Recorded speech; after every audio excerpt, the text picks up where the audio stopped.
Okay, guys, welcome to today's Local Yokels Podcast. I'm Neil Colley, your host, and thanks for joining us, as always. Real quickly before we get started, I want to mention the other night I had this amazing dinner at the Magnolia Bend Grill. Me and my wife, my son, a couple of buddies, their wives, went over there just on a whim, so to speak, and wanted to check the place out because we used to go there a lot. And if you're not familiar with it, it's at Bonne Terre, the neighborhood. It's located at 4715 Church Road, and I can tell you it's unbelievable.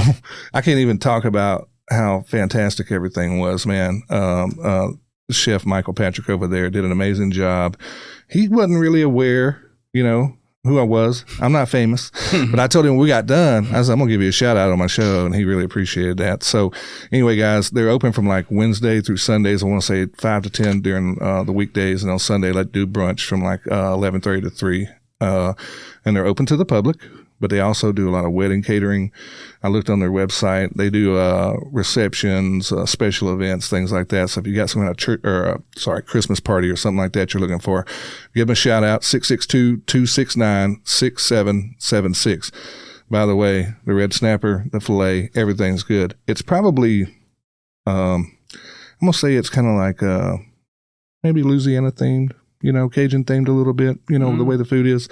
I'm not for sure on that, but I'm pretty sure that's what that is. So go check them out. But anyway, thanks, guys. All right. Without further ado, my guest today, I'll let him explain why he's here. But you and I have been talking for a little while, and I wanted to get you on to kind of shed some light on some concerns that we got going on. And we really, really need to focus on this particular topic because there should be an outrage, and there's not. So my guest today, Chris Pierce. Hey, it's good to be here, and I can't tell you how much I appreciate you. Man, you're welcome. You're welcome. I just wanted to come in and tell people kind of, obviously who you are and what you're doing here primarily, because this is really not about you, but your brother. Right. Yeah. So my brother is David Pierce. He ended up losing his life the morning of August 18th, 2025. He was hit 3 hours earlier at August 17th. It was hit at 11:20 p.m. So a late night accident. Yeah. Right. So my other brother, Billy Pierce, he is a repo man for a private company in Memphis, Tennessee. And just so happened a month before this, he was shot. Yeah. Doing a repo, shot in the leg. Your brother. Yeah, Billy, the one that's still living. Right.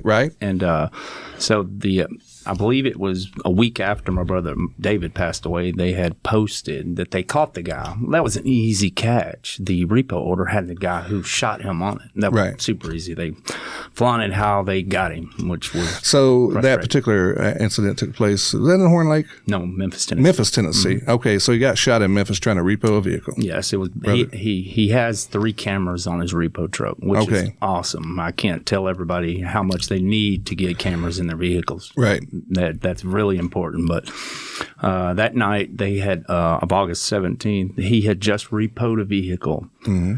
They were coming north on Lamar Avenue. All right. When they got to American Way around 11:15, 11:20. Okay. They get up to American Way, and there was a car stalled about 3 cars back in the middle lane. And when I say the middle lane, the one lane on the left side of them was the turning lane I believe it was to turn on a Democrat. Sure. Well, when they get to the red light, they see the guy knocked out. He looked unconscious behind the wheel. They couldn't see nothing but the guy's head slooped down. So they decide to stop. We are just the type of people that help. We serve others. We are a godly family, and we just serve others. So they decided to back up in front of the vehicle with the repo in tow. Right. The repo's still on the back of the vehicle. So if you look at the back camera of his repo, you can see the vehicle only. So when they back up in front of this vehicle, both of them get out of the vehicle. Billy, the driver, goes to the back of the vehicle. He's already on the phone with dispatch. He is the first one to call for help. All right, he's on the phone, and he's behind the vehicle with a flashlight, shining it back and forth, telling people to get over. And mind you, the yellow light on the wrecker was blaring too. Sure, it was blaring. Absolutely. Like, anybody should have seen it if they was right in the head. Sure. But dispatch kept asking him, what state was the tag from? Like, that mattered at that point. Right, so, you're just looking for a 911 call, right, to like emergency services. Yes, he was just trying to get somebody out there to help. Sure. Police, ambulance. Well, he ended up turning his flashlight around and shined it on the tag. When he did that, this dark color Armada come through and hit him, which he didn't even realize it hit him. Right. But until later that night, he had showed us a picture. His whole arm was bruised. Well, it swerved over and it hit my brother. It pinned him in between the vehicles. The vehicle the guy was knocked out, and the guy that hit him.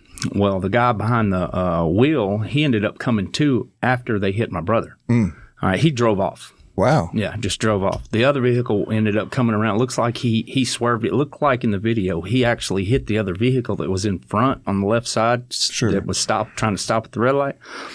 The vehicle went on through the red light, didn't even stop. It was a Nissan Armada from what we could see in the video. This is our video footage from the truck. wreck. Yeah. Yes. So if you look at the video, you can see there's an 18-wheeler that was on the right side of him that went through the red light, or it was a yellow light at that time. Sure. But if you watch the tail lights on that 18-wheeler, it makes it all the way to where you get on the interstate or to the overpass, and you could tell that the truck that hit my brother never got on the interstate, because you can only get on the interstate eastbound and westbound on this side of the interstate on Lamar. Yeah. So you could tell it went over the interstate. Well, after it hit him, that was it. I get a call from my niece at around 11:30, and I just so happened to be up. My phone's on silent, and it was I tell people it was an odd scenario, but my phone was on silent. I would not have known if I wouldn't have been up reading my Bible. When I get up in the middle of the night, I just start reading my Bible. Something tells me I need to read my Bible. It puts me back to sleep. Well, I get up it was around 11:30. I'm reading my Bible. My niece calls me. This is David, David's daughter.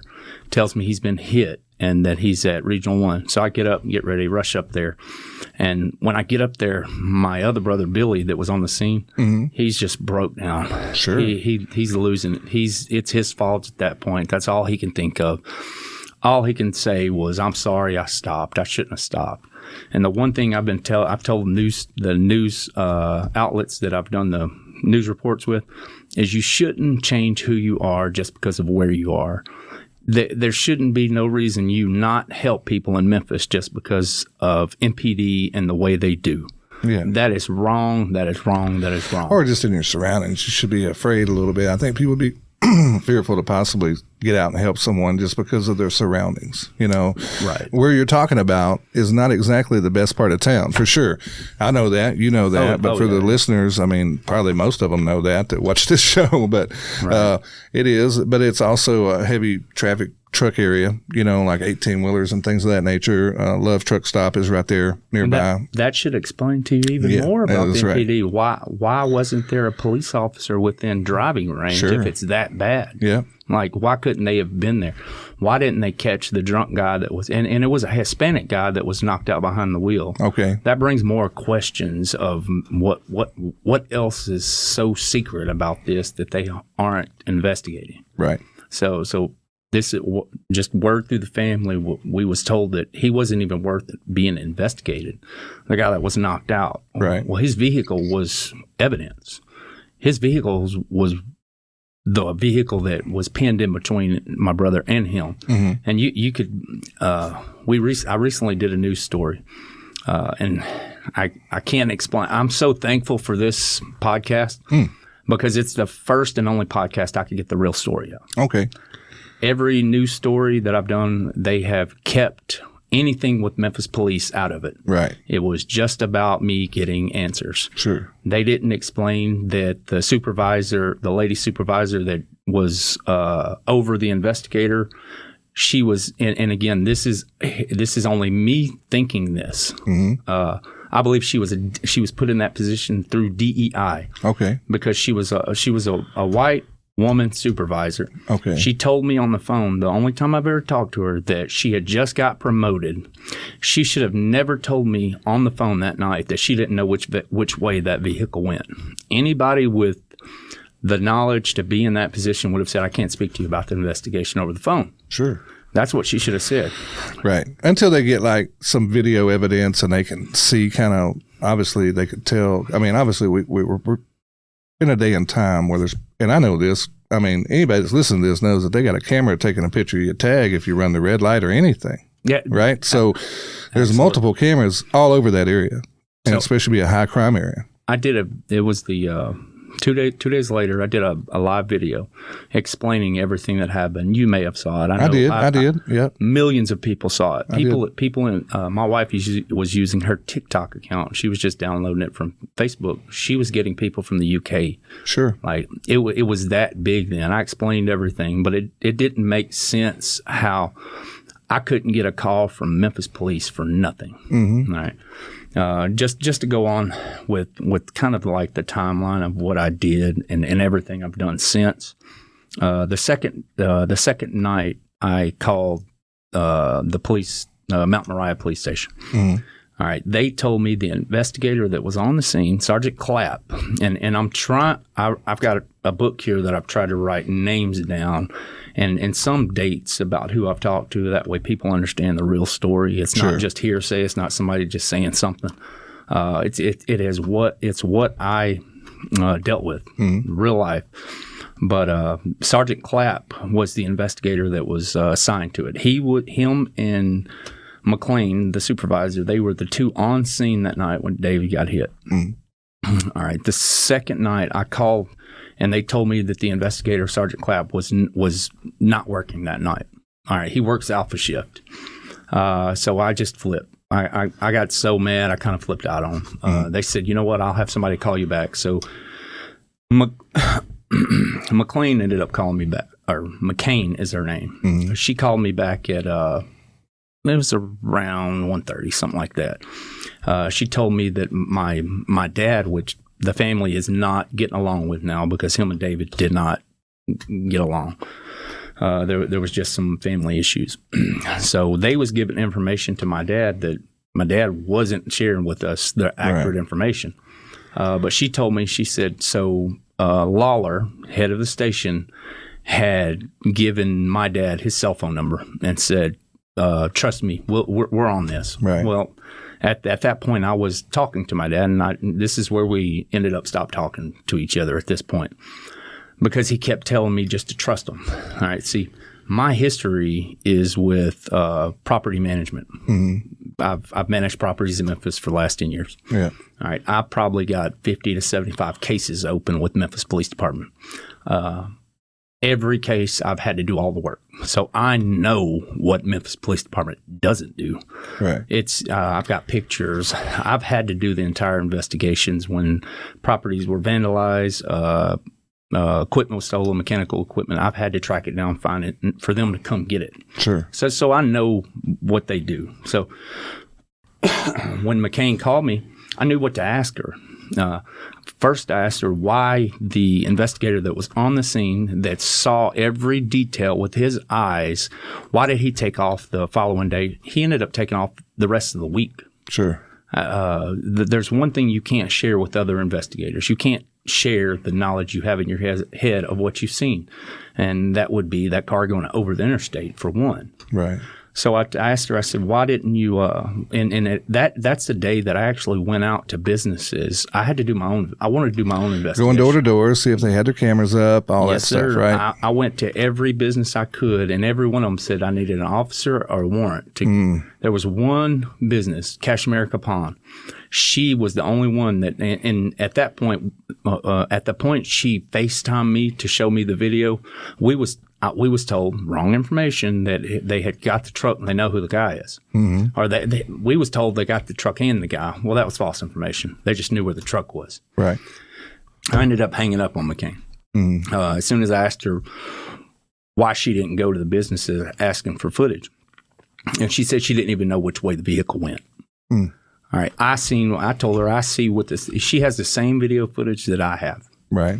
Asked her why she didn't go to the businesses where that truck went. She had no answer, and I ended up hanging up. I felt like I had nothing else. I was just so furious. I just knew that I had to give up. Like there was nothing else I could get. I couldn't go get the video footage because I was no officer. I was no investigator. So at that point, I took to social media.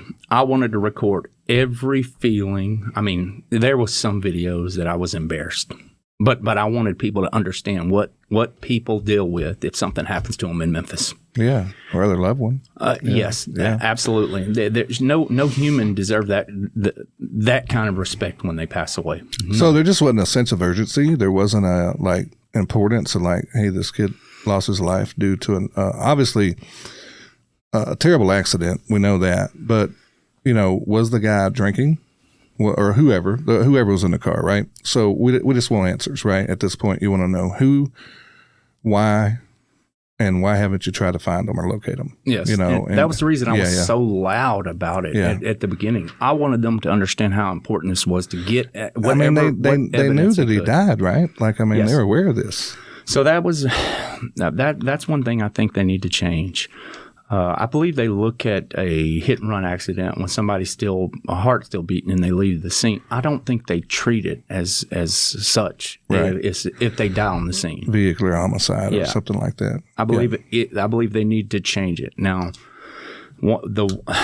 there's so much that I went through with Memphis and trying to get answers. I went to 901 Day. Mm-hmm. I handed the deputy chief of information. He recently retired. Mm-hmm. Same as the chief of the fire chief. I don't know why so many people are retiring now. I'm sure everybody can wonder. Sure. But he retired. But I handed him 2 letters, one for C.J. Davis and one for Paul Young. I believe there was about 9 questions. I think I posted that letter too. Still haven't received any answers from anybody. Right. I ended up shutting the bridge down. That wasn't my best day. Yeah. This was the bridge at Lamar and 240. No, this was this was a little more deeper. Okay. I could even go into it. This was the new bridge by Bass Pro. Oh, the M Bridge. Yeah. The big bridge that goes out of Hernando de Soto. The new bridge. That's what they call it, the new bridge. Now it's the King's Crossing. I think so. No, the new one will be King's Crossing. That would be the You're talking about the big M Bridge next to Bass Pro. Yeah. I remember walking up next to Bass Pro and something I haven't shared with people. I was kind of skittish about sharing this because I was told that it was a felony charge to shut the bridge down. Mm-hmm. From what I remember, I don't remember seeing anybody being charged all the other times they shut the bridge down. Right. I didn't think it was going to be an issue. Sure. So all I wanted was answers. I needed the city of Memphis to give me answers on why they didn't get the person who killed my brother. Sure. That was ultimately You're just trying to get some attention to where they will say, all right, man, let's talk to this guy. Yes. That's all you wanted. The least they could have done was call me in to sit me down and explain to me what they were doing. But I believe the issues that I brought up are probably real reasons. Mm-hmm. Like if the guy was illegal behind the wheel and knocked out, is that the reason? Mm-hmm. And again, that could be the worst of the worst. I'm hoping I'm wrong. I'm hoping I am wrong, and they end up coming out and getting the guy, and he goes to jail for 20 years. Right. Yeah, I'm hoping that's what happens. I don't even know if the guy. I don't even know if it's a woman. Right. Like they have it. They've only told me they know the person and they got the vehicle. I heard this from Sergeant Clapp a month ago. You were saying, yes, a month and a half ago. Yep. But that's it. You hadn't heard anything since. Nope. They haven't posted pictures. They haven't posted any kind of information. So, what person do they supposedly have? Is it the person that your brothers stopped to rescue, or is it the person who actually hit your brother? They said the person that actually hit my brother. Okay. So they say they've got him in the vehicle. Yeah. They said they said they know the person and they got the vehicle. Okay. So I don't even know if I've got a feeling the guy had priors. Okay. And that's the one thing. I recently did a news story with Sheila O'Connor, and it's again, you guys can't believe everything that comes out of the news. Okay. You just can't. So, what news channel was this? Channel 13. Fox 13. Fox 13. And we're doing this podcast on Sunday. Okay. All right. So I did the news story, I believe Tuesday or Wednesday, and she told me that it was going to air that last week. Mm-hmm. All right. Well, then she shot me a message the following day when she had to do the big news story about the airlines having to take 10% of their employees out because of the government shutdown. So I understood that. She said it was probably going to air Friday or Monday. Mm-hmm. Well, my uncle called me Friday evening and said, "Hey, I seen you on the news." And that was the last I saw of it. That's the only thing I heard of it. So they're still trying to be secretive about this whole thing. Sure, are not prioritizing it. You need somebody to focus on it, which we're doing here today. I know we don't have the reach that maybe one of the news channel has, but like we obviously have a longer format to where you can go back and rewatch it or send it to people and get it out there on social media and talk about these details, and at least keep the outrage up a little bit to where somebody reaches out to you and goes, "All right, Chris, we hear you. Right. Here's what we got going on." You just need some answers. That's it. Yeah. I went as far. I mean, and you guys have to understand how strong you have to be to do what I did. But my family, my brothers and sisters are in a group. Okay. A group message, and my sister had sent me a picture of it was a town hall meeting at a church on Tullahoma in Memphis. It was about 5 hours before this thing was scheduled. It was a victims of homicides meeting with Memphis police in the city of Memphis. So I showed up every time I could show up to get answers. I showed up. I don't care what it was. So. I know you did. I was seeing you. Yeah. So I showed up, and just because I was the only person there, I couldn't record myself. I actually asked. There's a person that is. He is kind of a social media somebody who tries to get answers. Sure. Kenny Lee out of Memphis. Shout out to Kenny Lee. Yeah. I sat next to him and I asked him, I said, "Can you please video me when I go up there?" And he said, yeah. Well, Caroline, I believe her name's Caroline Levitt. She's over homicide. CJ Davis got up and talked first. She explained that she explained some of what we was doing there, and that they was going to get answers to everybody. You know, we had to write the police report number down, who we were, I believe, who the victim was in our email. They was going to contact us. Still haven't received any kind of contact from anybody. But after CJ Davis talked, Caroline got up. She's head of homicide. She's over homicide. All right. When I heard her say that they get out to get video footage from local businesses to solve, my blood started boiling. And as soon as because you knew it didn't happen. Yes. Yeah. And as soon as she started, now I'm going to tell you, I was the only white person there from the victim family. There was no other victim's family that was white. There was nothing but black people. I want to tell you that broke my heart. Yeah. That broke my heart to see, because it also tells me that MPD may put focus on certain people that they don't another. Again, that's just me, what I saw. Sure. But there was nothing but that in the crowd. It hurt. It broke my heart. And I let it loose. I got up in front right after Caroline stopped. I said, "Can I talk?" And one of the officers actually said, "Just get up there and talk." Yeah. And I'm going to tell you, I love Memphis police. There's a lot of good officers. You know, I told you I have 50 to 75 cases probably I've dealt with. There's some good officers, but their hands are tied. Right. All right. I get it. Their hands are tied. This one said, "Man, just stand up and get up and talk, and you can talk." And I was like, "Well, I'm going to talk anyway." So I got up there and stood up in front of everybody, and I explained to everybody what MPD does and what they don't do. And I knew that was going to trigger something. I knew that was going to trigger something. Well, was a few weeks later, I get a call. This I haven't shared with anybody, but I get a call from Tennessee Highway Patrol. I'm going to leave the sergeant's name out of this because he was a good guy. Okay. Anyway, he said, "Mr. Pierce, want to talk about this incident that happened about a month ago with the bridge. I need you to come in and do an interview." So I went. He said, "Oh, by the way, I've looked at the video, and I've also looked at the backstory, so I understand what's going on with your brother." I said, "Okay." He said, "Can you come in tomorrow or the next tomorrow? And if you can't come in tomorrow, we'll do it next week when I get back from vacation." I said, "No, I want it now." I was like, "I need answers now. I'm coming right in tomorrow, 4:00. So showed up THP over on Highway 64 in Bartlett. I go in and I sit down. He said, "Mr. Pierce, I appreciate you coming in. I've looked in your story, and why don't you tell me a little bit about it?" And I told him. He said, "So I want to tell you, I reviewed this video, and you're not a criminal. And when I looked at that video and I saw you going up apologizing to people in their vehicles, you're not a criminal. You shouldn't be here right now. And I'm like, I know I shouldn't. I said, but I got to get answers. I said, when I explain to you everything's going on, you're going to understand. So he tried to take this is what law enforcement does. And I said, stop. I said, I told you, I've dealt with law enforcement. I have so many cases open. I know where their hands are tied and when they can do something. All right, they should have did something here. That was wrong for them not to put this case forward.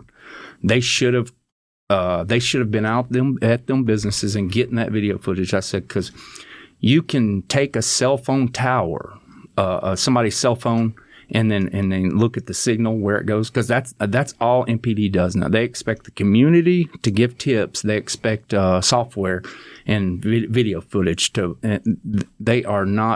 they're less investigative anymore. Sure. So and that's what I expected.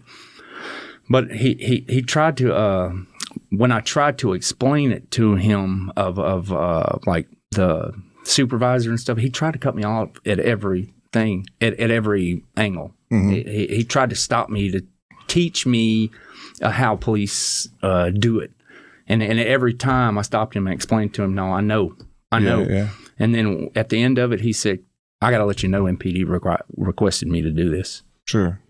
So it sounded like from that meeting at the church, it almost felt like a retaliation scheme. If MPD, why didn't MPD interview? I mean, it had nothing to do with THP. No. I mean, other than the roadway was theirs. A state highway. Yeah, the roadway was theirs is what the, so when I shut it down, it was, my brother said, you can't do that with one person. Man, God's given me some wisdom. Yeah. I'm so proud of the wisdom God's given me. I said, watch me. And then I had people sharing the post saying, one man shut the bridge down. Well, there was one more kid that there was one more kid that helped me. I found him on the side of the road. Let's just say that. Right. Yeah. But we don't want to get him in trouble too. Yeah. I ended up taking, I took signs that said, I have nails all over the interstate. The nails I used were gun nails. So they were flat nails with the, all pinned together. They're not going to put a hole in a tire. But that stopped everybody. Sure. And that's what the sergeant with THP said. You're not a criminal. He's like, them nails wouldn't have punctured nobody's tires. I said, no, I just need answers. Yeah. He said, well, I understand. Well, I have to do this interview and I'm going to send it over. And he said, I'm going to see if I can get some answers for you. And called him a week later after he got back from vacation. He said, man, I ain't even looked into it. Like he forgot all about it. Like he said, I ain't even looked into it. And I'm still expecting a call from MPD or somebody saying something about the Well, he probably just, I don't know. They're probably just letting it try to die down. Again, like everything else, that's one of the problems. Transparency is a real issue in every walk of life, it seems anymore, especially with our government agencies. Chris, I think that you and I have talked about that before a little bit in our conversation. We got some great Leo down here in DeSoto County. Had that happened a little further south, we wouldn't even be having this conversation because they would have done everything they could, I believe, to have found the person immediately and brought them to justice. Absolutely, man. I've had so many. I've had Hernando PD. I've had different officers come up to me and just in public say, "Man, I'm following you and your brother. I hope you get justice." We need to outrage a little bit. If you guys are listening and you know somebody on the force or you know someone within the community that has a little bit of authority north of us up here in Shelby County, please just tell them that this guy needs a little bit of help. Just some information and just sit him down. I mean, bring him in and let him know why you can't talk about it. Maybe there's something serious beyond what you know. At least you'll know, like, hey, this ties into some other things, and we got to wait till we get all the information before we can take anything. But we'll let you know. And they may have kind of done that when they told you they got the vehicle, and but they should have elaborated a little bit, I think, at that point in time. Because if you're feeling if they called you and said, "We got the vehicle," then you got the guy, right? Or you at least know who it is. Yeah. The one thing THP, one thing I asked, because he was the only one that was honest and forward with me, was the THP sergeant. I asked him, I was like, what would be the reason they didn't share the person? And he says, because the guy's probably out. They don't want y'all to hurt him. Mm-hmm. All right. So you're telling me a guy that drove like he did and killed my brother's out of jail and has the ability to do everything over again? Oh my gosh, man. That should be that should be the outrage right there. Yeah, that's the total outrage. Well, it goes deeper than that. I think that's what we're talking about. And if he told you that, there's probably some truth behind that statement because, not saying you would. Obviously, if I was in the same position, I'd want to know answers, period. Yeah, I'm going to say where they come from. So I'm going to say he said it on the premise of that's what the process, that's what the overall process is of them not sharing it. Because I don't want to get that sergeant in trouble saying sure. Yeah, but he is right. He says that's probably the reason they didn't share, and it could be some truth to it too. Sure, I don't know what is what coming from Memphis police now. Right. It just I have no clue, but getting no answers leaves me up to think whatever. I mean, I think part of their caseload, we do know this. They're definitely overworked with cases, right? Like we know that. So it's probably just one after another, stacking up. And I don't know who's in charge of what, but you think they'd have somebody that dealt with people like yourself, like family members, trying to communicate with them about some details and, hey, we don't know anything yet, but we're still working on it. But it goes back to they didn't even go to the businesses locally around there to say, hey, can we check your videos, see if we can find this vehicle we're looking for? Yeah, not the evidence that they need today, I saw an article where the George Soros backed the DA in Memphis. He spent $600,000 to get DA Mulroy here. Mm-hmm. All right, that's to be soft on crime. Mm-hmm. All right, that the one thing that I do worry about is they let the guy back out.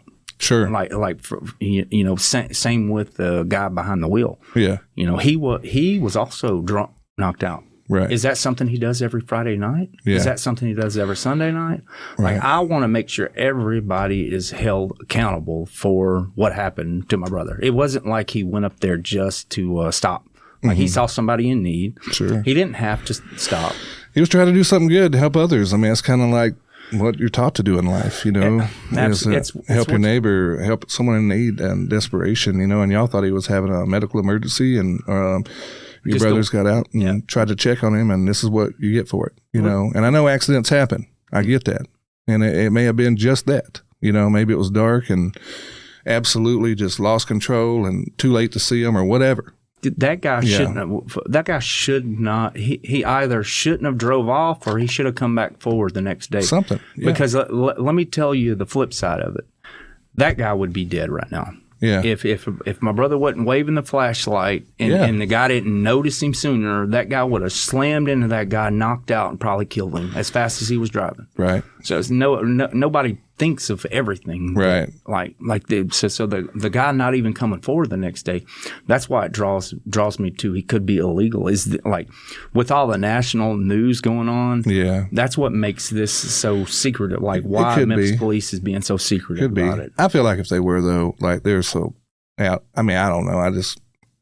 You think somebody would know something. Family member, friend that goes, hey man, I just can't live with the fact that I know that guy took this guy's life. That's what you'd hope would happen too. Somebody would step forward, and kind of while we're doing this show, it's kind of, if somebody knows something, say something. I've had friends that have dads as Shelby County sheriffs that said they won't even tell them. Really? Something is major, and maybe again, the person's related to somebody that's, higher up or something. I don't know. I mean, that's the thing you need to know. At least you can deal with it if you know. You know, we can go into David was from DeSoto County. Yeah. I feel like there's a good percentage of people that live in DeSoto County work or commute or go through Memphis. Whole bunch, man. Where do you think the money comes from to build these multi-million-dollar houses? A lot of them work in Memphis. They run businesses up there. They work at, great businesses that are within the Memphis community. Constant travel back and forth. You see it every day on I-55 and I-78, both. Back to back, bumper to bumper. On both directions, by the way, anymore. So, yeah. I feel like there should be more outrage, not just on this, but anything that comes from, anything that happens to somebody in DeSoto County. Because if you watch the news, when something happens in DeSoto County, it's shared in all the news stations, 3, 5, 13, 24, 30. So I'm going to raise this concern. something with the deputy chief that I wanted to ask him was like, how do they share incidents that happen in MPD or investigations or crimes? What's the policy of sharing it with the news stations? Because if you watch, you only see certain things shared on certain. I think it's kind of like the record services, like Next Up. Right. You know what I mean? I think that's who gets the first lead in.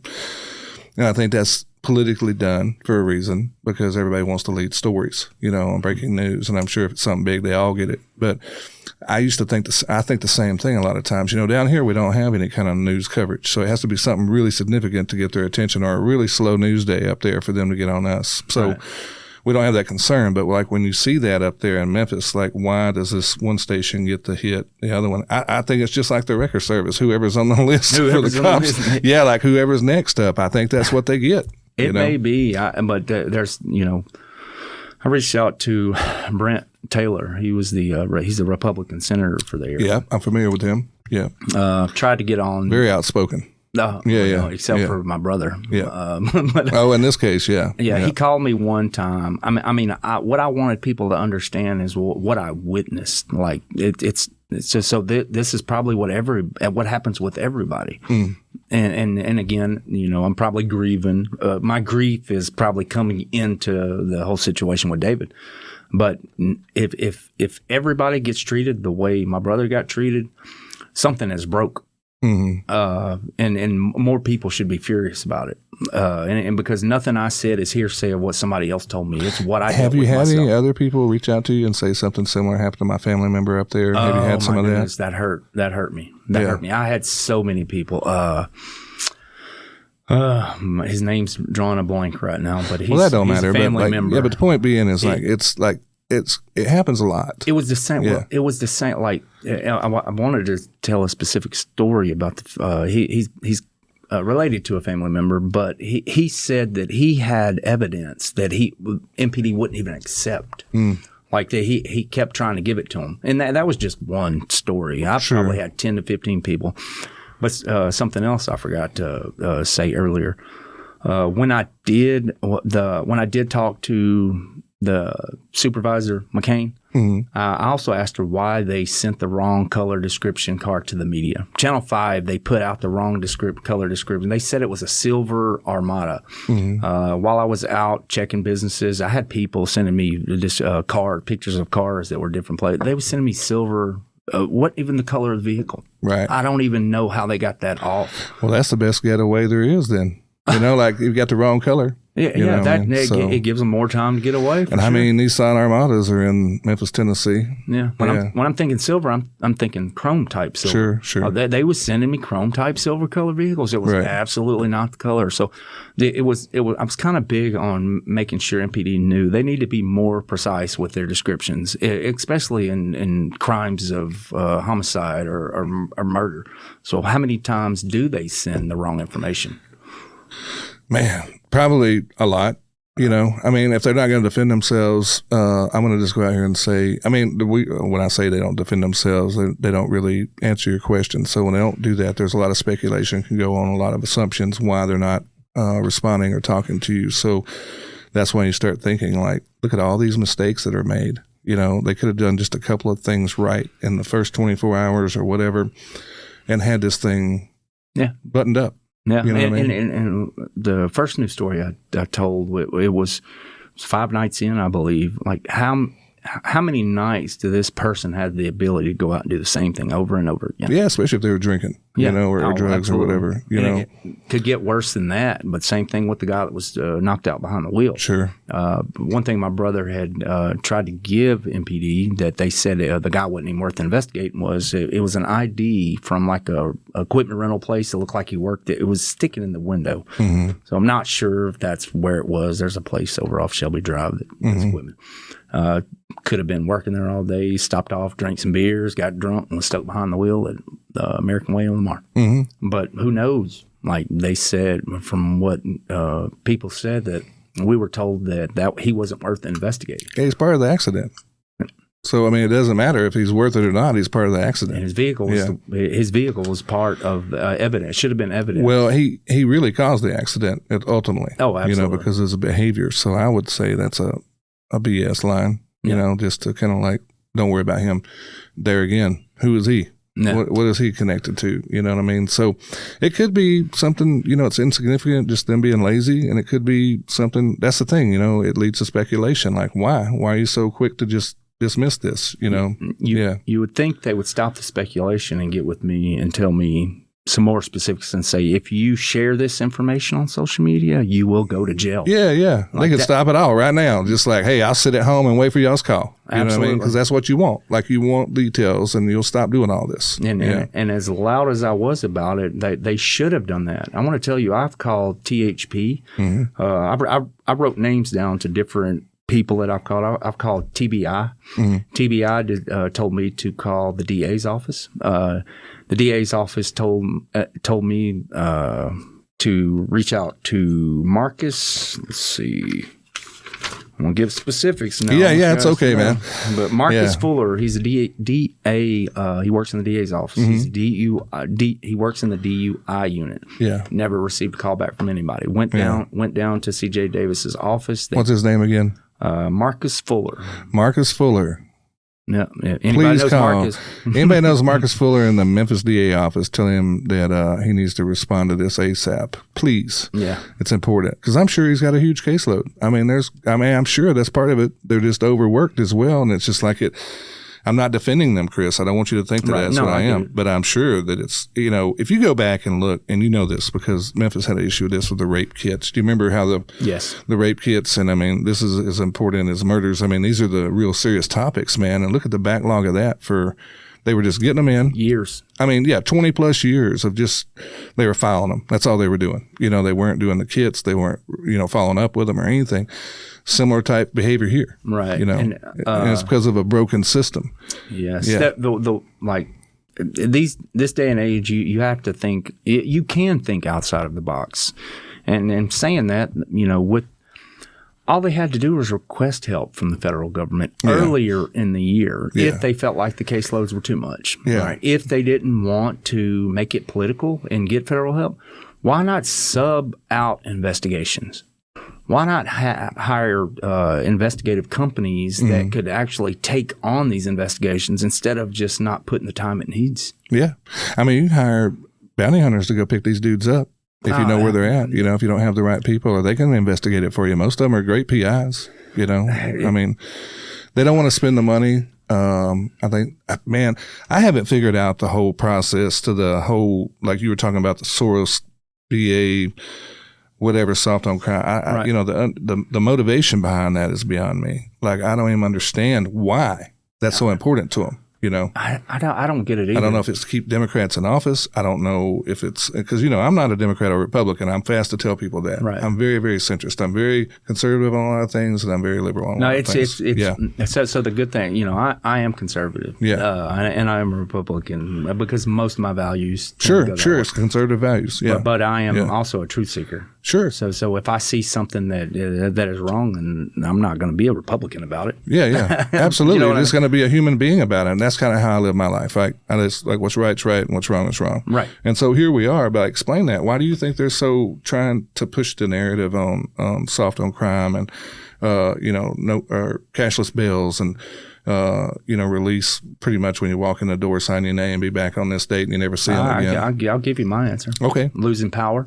Yeah, they don't want to lose the power in the Democracy. So one thing I've learned, man, I've been open to so much wisdom. I'm not gonna lie. This is like I've went down the rabbit hole, but from the '60s, Democrats have, and Republicans do the same thing. Sure, too, but they grab at ideas of the heart that's going to hurt somebody. That is whether it is food stamps, welfare. Sure. They grab those people. All right. So now they grab the people that are 1-2-time felons. Mm-hmm. I feel like they are trying to gain that vote of being soft on crime. They think, anybody that's a felon, they feel like they need a second chance. They're going to vote for them. Sure. I just feel like they are grabbing at different things. You know, and look, I'll tell you something else. To be a good district attorney and be a really good one, it's probably one of the most difficult jobs to get reelected for. Because if you do a real good job, you know, you're locking up everybody. You know what I mean? Like I told DA Barton about this. Like He's awesome, man. He's an awesome guy. He is. However, they could use him up there, to be honest with you. Man. But what I was saying is, like, you know, if you do an excellent job, you're always going to be dealing with someone, because everybody's family members aren't on the up and up. So you may have a good friend that's got a child that's messing up, you know, somebody's dad, somebody else. But you're going to eventually, if you're in that job long enough, you're going to alienate a lot of people in the community that don't see it as like, well, he was just doing his job. No, he put my baby away for 20 years for this or whatever. No, your baby put himself away. Yeah, they took it personal. So it's hard to get reelected, is what I'm trying to say, if you do a real good job. So maybe if you are a little lenient from the standpoint, maybe a lot lenient, it kind of keeps the votes coming, as you would say. So it's keeping them in power. And then, and then if you, of course, have every aspect as one particular side, where it's be a Democrat or Republican, doesn't matter. But if you're heavy on one or the other, then that's the way your city's going to go. You know, and Memphis has a heavy dose of one way for a long time, and it's not working. Well, it's the same thing in DeSoto County, like with the whole Lindsay Whiteside thing. She got out because who her family is and what they know. Yeah. So how does that go in Memphis too with the DA up there? Sure. Just say Paul Young's kid goes to jail and he gets out. I think it probably happens. It happens a lot. Yeah. But you got to have a DA that says wrong is wrong. You know, and I will say this about Matthew Barton. He's not part of the Good Old Boy Network. You know what I mean? He is not. And I can tell you that. I firmly believe that. And that is something that, as much as I love DeSoto County and Leo and all the stuff that's going on and amazing people here, there's still a network that loves to kind of like control the narrative. And that's kind of what we're dealing with the Lindsay Whiteside thing. I mean, they just hate the fact that it's outrageously talked about continually, you know, and if people just won't let up. I also feel like they may just want to, you know, part of this thing with the school board member that will not step down. She just thinks eventually it's going to quiet down and she'll be able to, continue on with her job. And it's just not going to happen. No, not for me anyway. No, man. I'm telling you, those girls, those mama bears and stuff, I call them all the time, like Aubrey. You say them. I'm you're part of it too. Out. I've been out a few nights. I spent the night on the square. Yeah, on the square. Hernando. And I actually went out Friday night for an hour with. I had to make me better signs. Did you? Yeah, because the wind was was on Lindsay's side too. Yeah, that day. But I'm saying, like, with the outrage, they're just not going to let it go down. There's too many people that just see the wrong in this. And no matter how many support her, you're wrong. If you support her, you're just dead wrong for it. Absolutely. I don't care who you are. And I want to expose everybody that even doesn't like. I have tried to get. I would love to get a billboard with her name. More people need to know what's going on. Sure. And I feel like if you don't have a kid in DeSoto County, you're not really invested in it. Yeah. All right. More people need to go, because even though you don't have a kid, you may have a grandkid in DeSoto County one day. Yeah. And if we're not getting down to who is actually involved and saying, oh, it's not that bad. Mm-hmm. Oh, it is bad. I'm a victim of it. That's one thing. And my wife is too. Like, and stuff that affects us now, if we see it and we can prevent it in other children, we're going to do it. If you can advocate for others, I had a Healing Hearts Child Advocacy Group on Misty Gray here a while back, and that was a big part of that show. Is just like there continues to be outrage because people. I don't think that there's any more than there's ever been. I think there's just awareness that there's more now because of social media.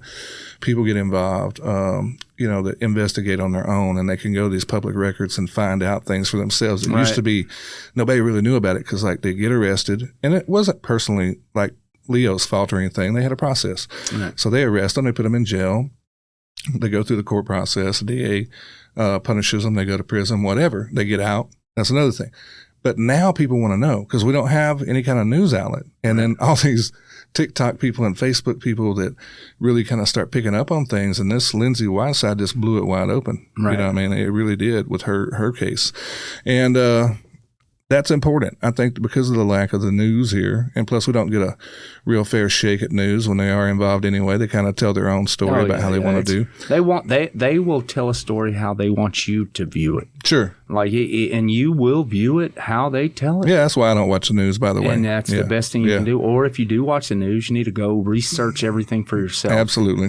Watch a couple of different stations, get the ideas from both of them. Well, that's that's the one question I want to bring up. Yeah. Why MPD was only sending things to certain news stations? Because if you only see it on one news station, you're not getting the whole story. No, you're not. And that's why MPD needs to be exposed for what they're doing. I think so too. And I think it's like here when you were talking about being out there on your own. Not only that's one thing I'll bring up. Like I think you're the kind of guy. Even before this thing happened with Lindsay, you're already kind of a guy that stood up for others. It's kind of who you are. You and your family, your brothers.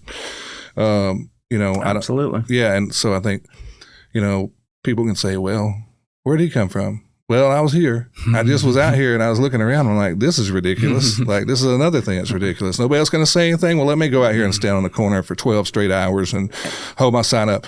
What do you gain from that? Zero. There's no money in this. No. I mean, I'm going to tell you people right now, there's no money in this. One thing I could say, you put your own money up for this. And we can't thank you enough. We can't thank you enough. So I wanted to tell you that.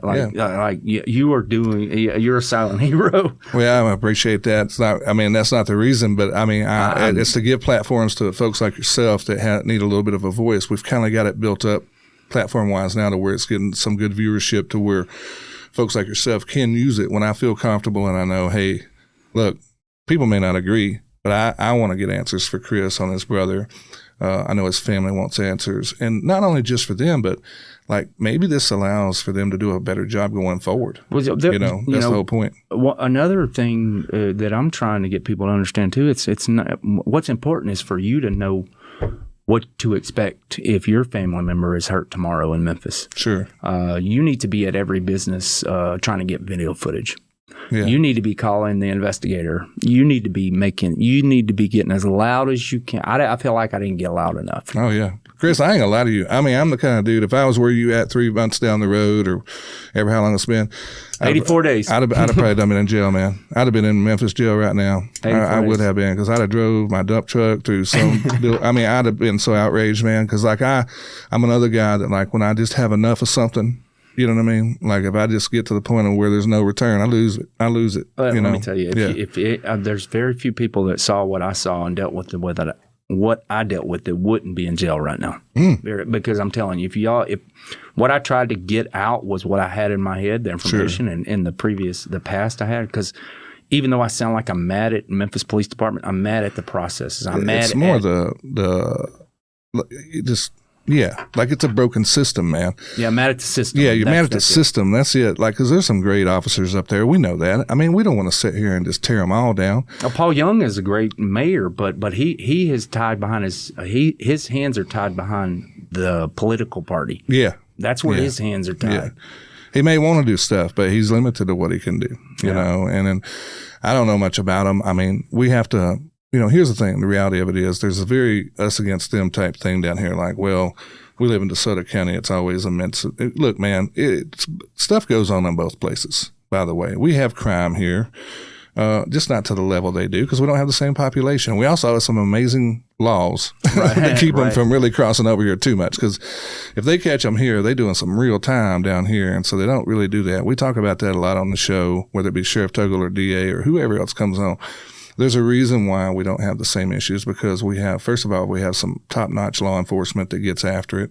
We have an amazing prosecuting team that gets after them and puts them away. And then we have a public that's very aware and they're quick to, get involved. Yeah, I'm going to tell you, I'm almost willing to bet there's a lot of people this will resonate with. But when I drive to Memphis, my 9mm is on my side before I hit the state line. Listen, man, I don't know. I bet so many. Well, the high majority of us are just doing that every day. That's not a lot of people. That's everybody. That's Memphis state line. So that should tell you understand what you're going into. Absolutely. So, in the new, there's some great parts of Memphis. I mean, there really is. It's not all just doom and gloom. There's some great places in Memphis, and they just got to clean it up. I mean, I think that's what they're working on right now. You know, that they got. They need to accept it more. It shouldn't be I think that, them versus them. Yeah, well, the news media again's doing that. Stop putting the dang county mayor and that other lady, Tammy Sawyer, whatever her name is. Those people are like hate speech oriented. Like they really are, man. Like they're, what's been frustrating. It's here, by the way, so you can't do anything about it. What's been frustrating about it, the whole thing with the National, everybody's talking about the National Guard. So the National Guard is only here to keep the riots down. Yeah. All right. The federal government is here to arrest illegal aliens. Mm-hmm. But if you look at what's happening in other cities, like especially Chicago, it's the federal government or the federal agents are the one doing all the real work. They're doing the work. Yeah. All right. It's whenever the crowds of people come up throwing stuff. That's when the National Guard gets in. So when people say, well, the National Guard shouldn't be here. Well, they won't be if it wasn't for the rhetoric that comes from the news stations. If you see 10 stories coming back to back from the news about the same thing, they're pushing it. Good news don't sell, by the way. Do you know that? Yeah, like that's part of the problem with my platform. It's all positive, good stuff most of the time. So it's hard to get a lot of viewership. There's some people like me and you would enjoy it. Right. You know what I mean? Right. But like good news, I always say this. There was this song back in the 80s, way before your time, probably, Chris. I remember it coming on. Thank you. And it was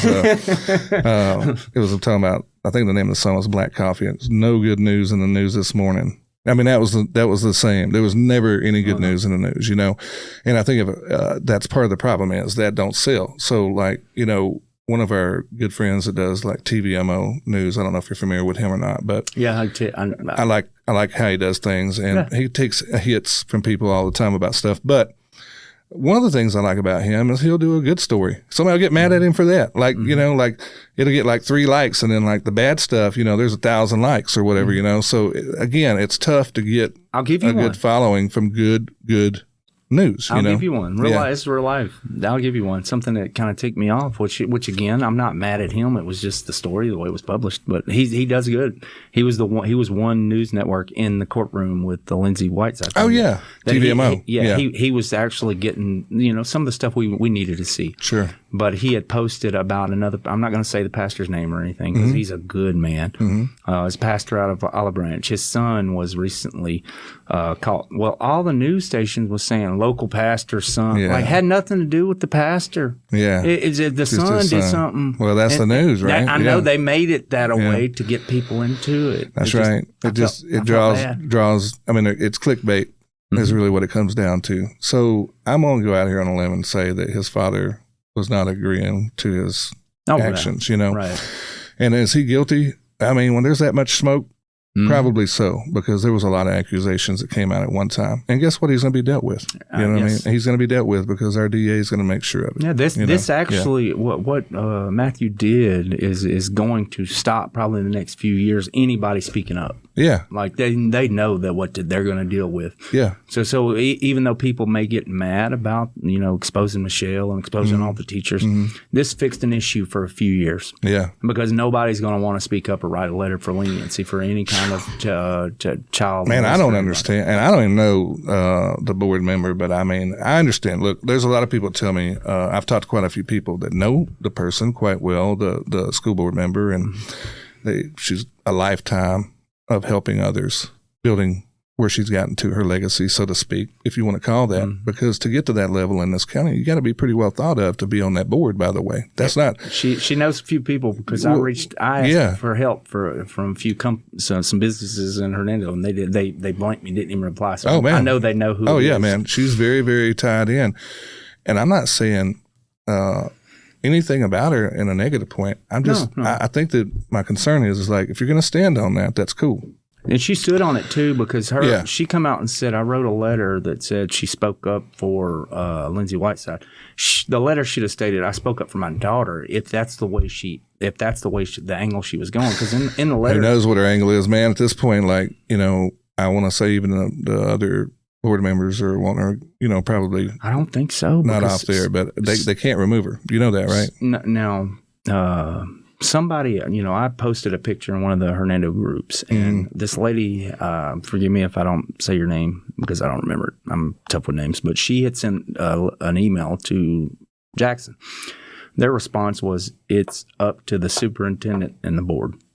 So I think it may be up to them. No. Somebody said she's elected and she has to go. She's an elected official. The superintendent has nothing to do with them, by the way. He actually works for the board. They appoint him. That used to be different here. I'm not sure either. Yeah, there was I don't want to say anything. I looked bad into this a about little bit. anybody. The superintendent, by the way, is a great guy. Yeah, and, he is. He stood the fire here when he didn't have to, because he could just say, hey, it's got nothing to do with me. I'm not in that position. But he does stand in front of them and answer questions, when he don't have to. But it is his children, and he has to, kind of face the fire. So many people in groups and different chats speak up for him. Yeah. He's an awesome guy. And I know that he could have just been another one, just no comment, but he didn't do that. That's awesome. And it really isn't got anything to do with him, what she did. He didn't write the letter. He was the only one that stayed in the chamber or in the. Him and the other guy. There was one other guy. Yeah. I was there. I watched it. I got so mad I had to leave. I mean, it's frustrating. It was really frustrating to hear the way Wheeler was speaking to everybody. It felt like he was speaking down to everybody, and then even the people, even I guess the parent, he couldn't even talk. I mean, they wouldn't have it at that first time. I felt like they should have disowned her that first meeting. They should have tried to get her out. I think I know Gerald real well. And I don't know a better man. And I can tell you, I think they just didn't know what they were up against at the moment, because they didn't write the letter. She did. Right. And now she's representing the same thing that they're representing. And they're taking the heat for something she did. And I think prior to that, had asked her to step down as a chair. Obviously, because she was the chair of that. But it's good we're talking about this too, because a lot of people have the same insight that I do. So we're thinking the same thing. Some people are thinking the same thing. So I'm pretty sure they're not with her. They all want her gone. I'm pretty sure of that. Now, that is not something that come from him. But I just say if they voted her down from her chair spot, because she was the lead of the board, right? She was, and they recently had to take action on that. And I do know. Multiple requests for her to resign. She just won't do it. Even the other day, the grandmother of the victim stood up there and begged her to step down, and she wouldn't even respond to her. At that last board meeting. Do people know that? Say your child gets in trouble in one of the schools in DeSoto County, and they have to go sit in a board meeting in Hernando. She's one of them that is going to be making a decision over these kids. So.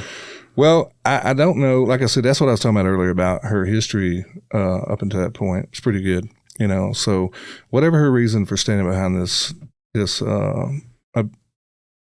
abuser, she's got to live with that. But you ain't got to make all of us live with it. Absolutely. So you got to step down. So what your actions are now is saying that I'm better than you. I know more than you. I'm smarter than you. The public opinion doesn't matter, even though you publicly opinion got elected. Yeah, so and the right thing that would be to and it's not like money's in play. You know what I mean? It's not like it's a big paying job, so it's not tied to her income for lifestyle. They only make $600 a month or something like that. I don't know what it is. It may not even be that much. Why would she sit? I don't know. So that's the big question. Why? Is it just ego? She feels like she's innocent. Well, I don't know. That's the question. Everybody, wants to know why she's standing so hard on this. Is her devotion to that individual that strong? I understand that. Just say that. Just this is someone that's close to me and I defend them. I think that most people would say, well, you're wrong and you can't sit on our board, but you can be wrong at home. You can't be here doing it this way, because you're the right to your opinion to support whoever you want. Right. So all those people that wrote letters of character, that's on them. They got to deal with that, So who elects her? Is it the public? Or? Yeah, it's a publicly elected position. Why wouldn't she just back out and go through another election?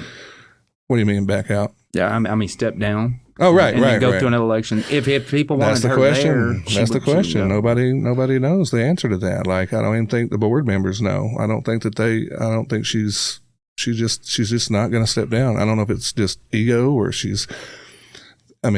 I've sat and watched that meeting the other day with Miss Pam Pegram, that the grandmother, maybe one of the most well-spoken women I've ever seen in my life. And strong too for stepping up and doing that. It's hard to get She told that lady, I need you to look at me. And she'd sit there chewing her gum, no comment. That was the most disrespectful thing I think that I could say. I don't know why she's feeling that way. I'd really like to that woman publicly to step down, or at least she needs to explain herself, because you're in a publicly elected office. You have responsibilities. What else could we do as the public to? I don't know. That's the recourse. I don't know if there has to be a recall from the state level, or how that works. I'm not really sure. So when I say what else, but I think she's in there for like 2 or 3 more years. They just had that election like last year. I know. What could we do as the public to bring awareness? Because I've tried to reach out to social media influencers. Like, people need to know what's happening. Oh, they got it out there. I told you, them ladies are on it. I know you're there too, but like, I know you're talking about Brittany Benson. I know. Yeah, Aubrey, all them. Those guys are tearing it up, son. They ain't cutting her no slack. And she don't deserve any slack. No. I mean, she didn't even come out and say I'm sorry. She come out and just said, I wrote this letter for. Well, I think the biggest thing for everybody is after hearing. I mean, you could honestly, not that it would ever be an excuse in my mind, but, Whiteside had a chance in between the investigation and I guess when the church was doing their thing, it gave her a chance to spin the narrative to a few folks or whatever in her private life, So probably said, hey, there's some stuff going to be coming up the pike. I'm going to get arrested, but it's not that serious, blah, blah, blah. I just kind of had this, whatever.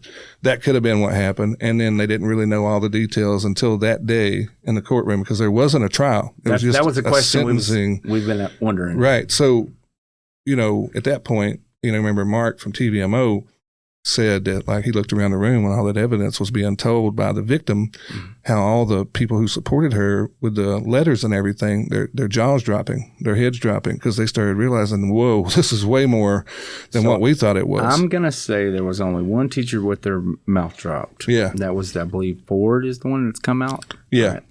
Right. Everybody else is guilty in my eyes because everybody else should have come out and said, listen, I didn't understand. That day. Yeah, that day. That's what I'm saying. They should have been there that day going, hey, holy crap, I didn't know all that went on. I thought this was just like a a simple little, I made a mistake one time. Yeah.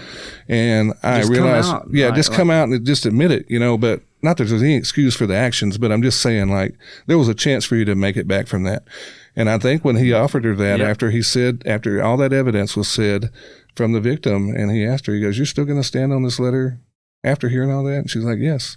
That's where everybody was like frustrated with her. So, I don't know, other than what I've been told by the DA and by Mark Bullock from TVMO that was actually in there, what happened. And that was the two people I have had interactions with that was in there as well. And I mean, they saw it from a first person's point of view.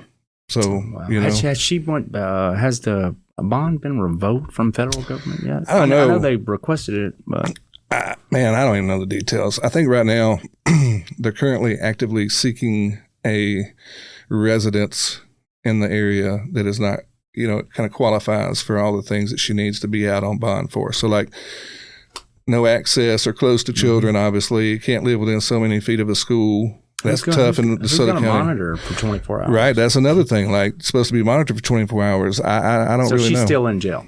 To my knowledge, I believe she's still in custody, but I don't know that for truth. Right. And by the way, this comes out, I don't know, probably this will be November 15th, 16th. It'll come out probably the show, so she might be out by then. I don't know. Today's the 9th. Yeah, the 9th. So I don't know all the details. I just know that, like, when they release her, the outrage gets pretty big. So I would imagine right now she's still probably in custody. So yeah, those folks tear them up when they let her out. So I would imagine that if she was out, somebody would be on her pretty quick. So, but I think the problem was before her residence was with her mother or whoever her family members. They were pretty close to the schools. Mm-hmm. And that was a problem. Yeah. But the worst thing she can do is have any kind of cell phone or laptop or communication. Like, that's the worst thing she can get to. I don't know how they can, and in the world we live in, I don't know how they can not monitor that. Man, I don't know. I don't know all the details behind a lot of stuff. I'm no expert. I always say that. I just, I'm another person out here that's concerned citizen. Got a small platform now that I can speak on things. I own this platform, so I can't, I know I've offended a few of my supporters in the past by some of the things I've said. And for that, I don't apologize, by the way. You can't make everybody happy. Yeah, I can't make everybody happy. Some people I thought were my friends have kind of pushed back on me because they don't need the heat, from coming on my show or something, and I get that. That's okay, though. I understand. They have they have jobs and careers and stuff, and I get that. So, I work for me, and I own the show, so I can say things sometimes. And guess what else I do? A lot of good stuff for the public. So, this is awesome. Yeah, you do more. So don't get on that habit. I know. I appreciate that. But no, I'm just trying to explain. What I'm saying is, we create the platform. I'm not afraid of the backlash because ultimately all they're doing is proving their point. Because so outwardly, if everybody knows that it's such a terrible thing, and you're still going to stand on defending this lady, at the end of the day, she was prosecuted. Even though the sentence was light, she still got prosecuted for it. So she is a sexual offender. They'll have to register the rest of her life as a registered sex offender. And, you can argue the severity of what she did all you want. It still doesn't excuse it. She's still guilty by law. And she was prosecuted for it. Now, she wasn't prosecuted to the point of what we wanted to see from a penalty standpoint. Right. Does she need to be in jail for 30 years? Probably not. I'm thinking 15 or 20, but definitely more than house arrest. Oh, absolutely. Just not right. So the victim, me being a victim, and it's still 25 years later. Can you imagine what she's got to go through? Man, that's the thing. It ain't over for her. You know what I mean? And I don't care how. That's another thing I keep saying, and maybe I'm wrong with this, Chris, but from a victim yourself, you can tell me. There's a time where you feel like, you're compliant, in the abuse, possibly, if there is such a thing. Right, you know what I mean? Yeah, I see what you're saying. So like you're just like, yeah. If I don't tell, they think it's okay. Yeah, type thing. Mm-hmm. Or if you act like you're halfway interested or something like that, or even if you are interested at the time. The fact of the matter is you cannot consent at that age, so it doesn't matter. It's not even about consent. But I think that's where I think that's where these people are getting messed up, though. I think the supporters of her are thinking it's some kind of that they were in a relationship or something. That's what I wonder, if that's why they think it's not such a big deal to support the abuser. Why can't you vote before you're 18?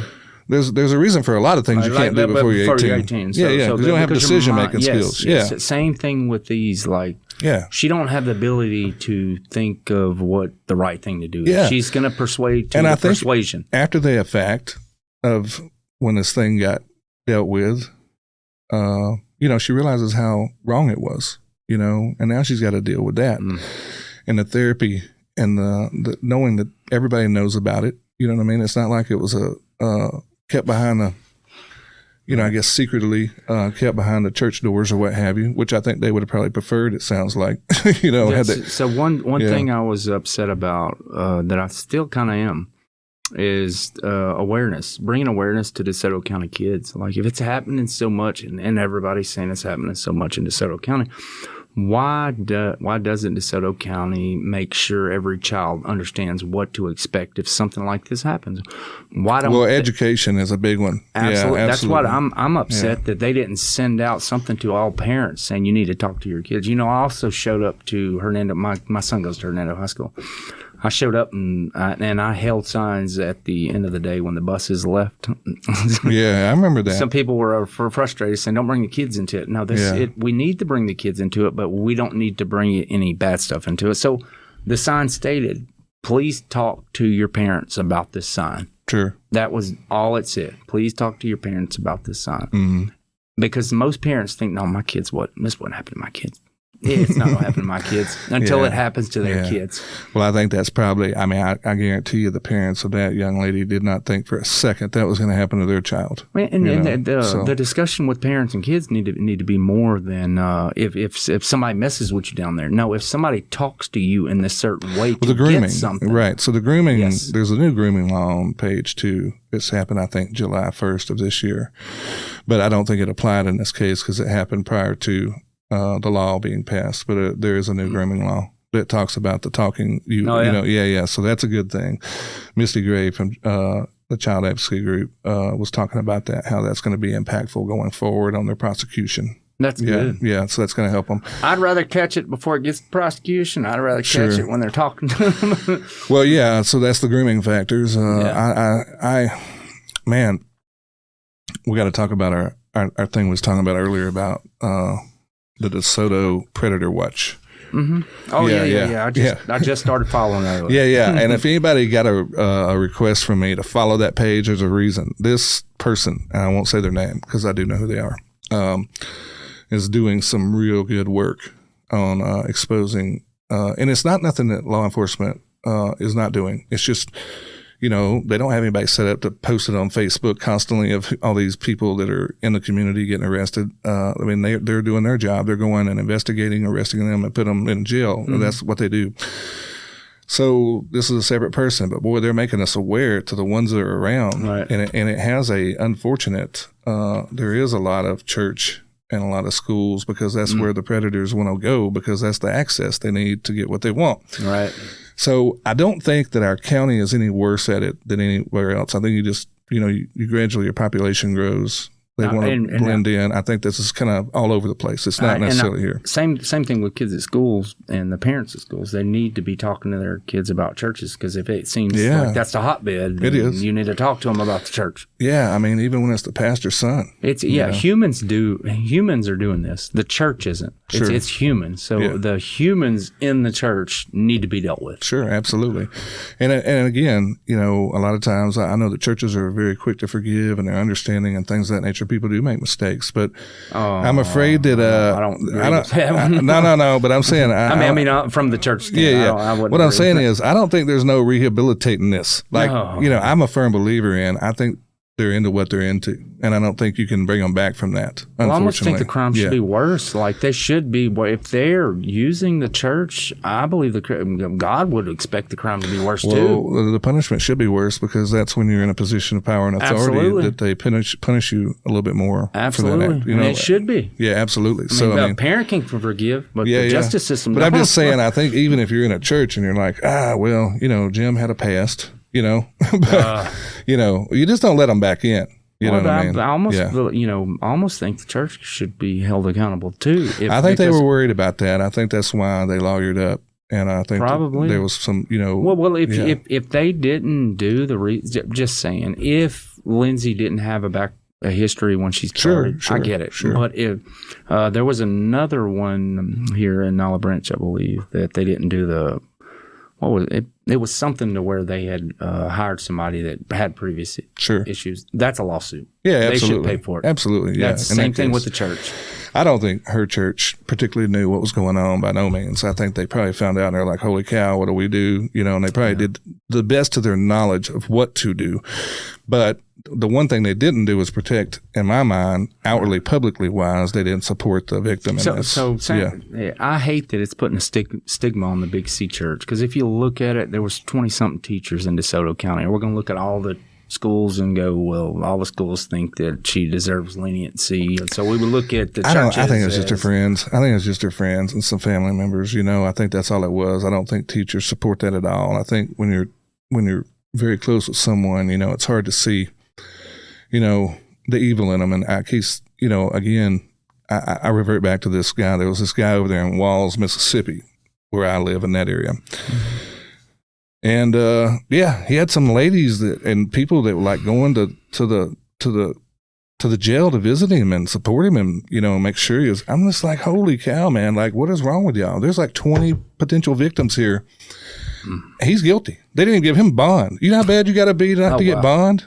Back when this is way before Matthew's days. Unless you're in Memphis. But this is way before Matthew's days. You get bond just about any time. But I mean, they was pretty much, they didn't even have trial because he was so guilty they didn't want to put the kids through it, which I agree with that, but like the punishment did not fit the crime because he was out in like 7, and that to me, I think that's a lifer. You know what I mean? That's a lifer. Absolutely. On Pedophile Island. Like there needs to be the one off the coast of Mississippi. The hurricane hits first. I mean, there's a reason.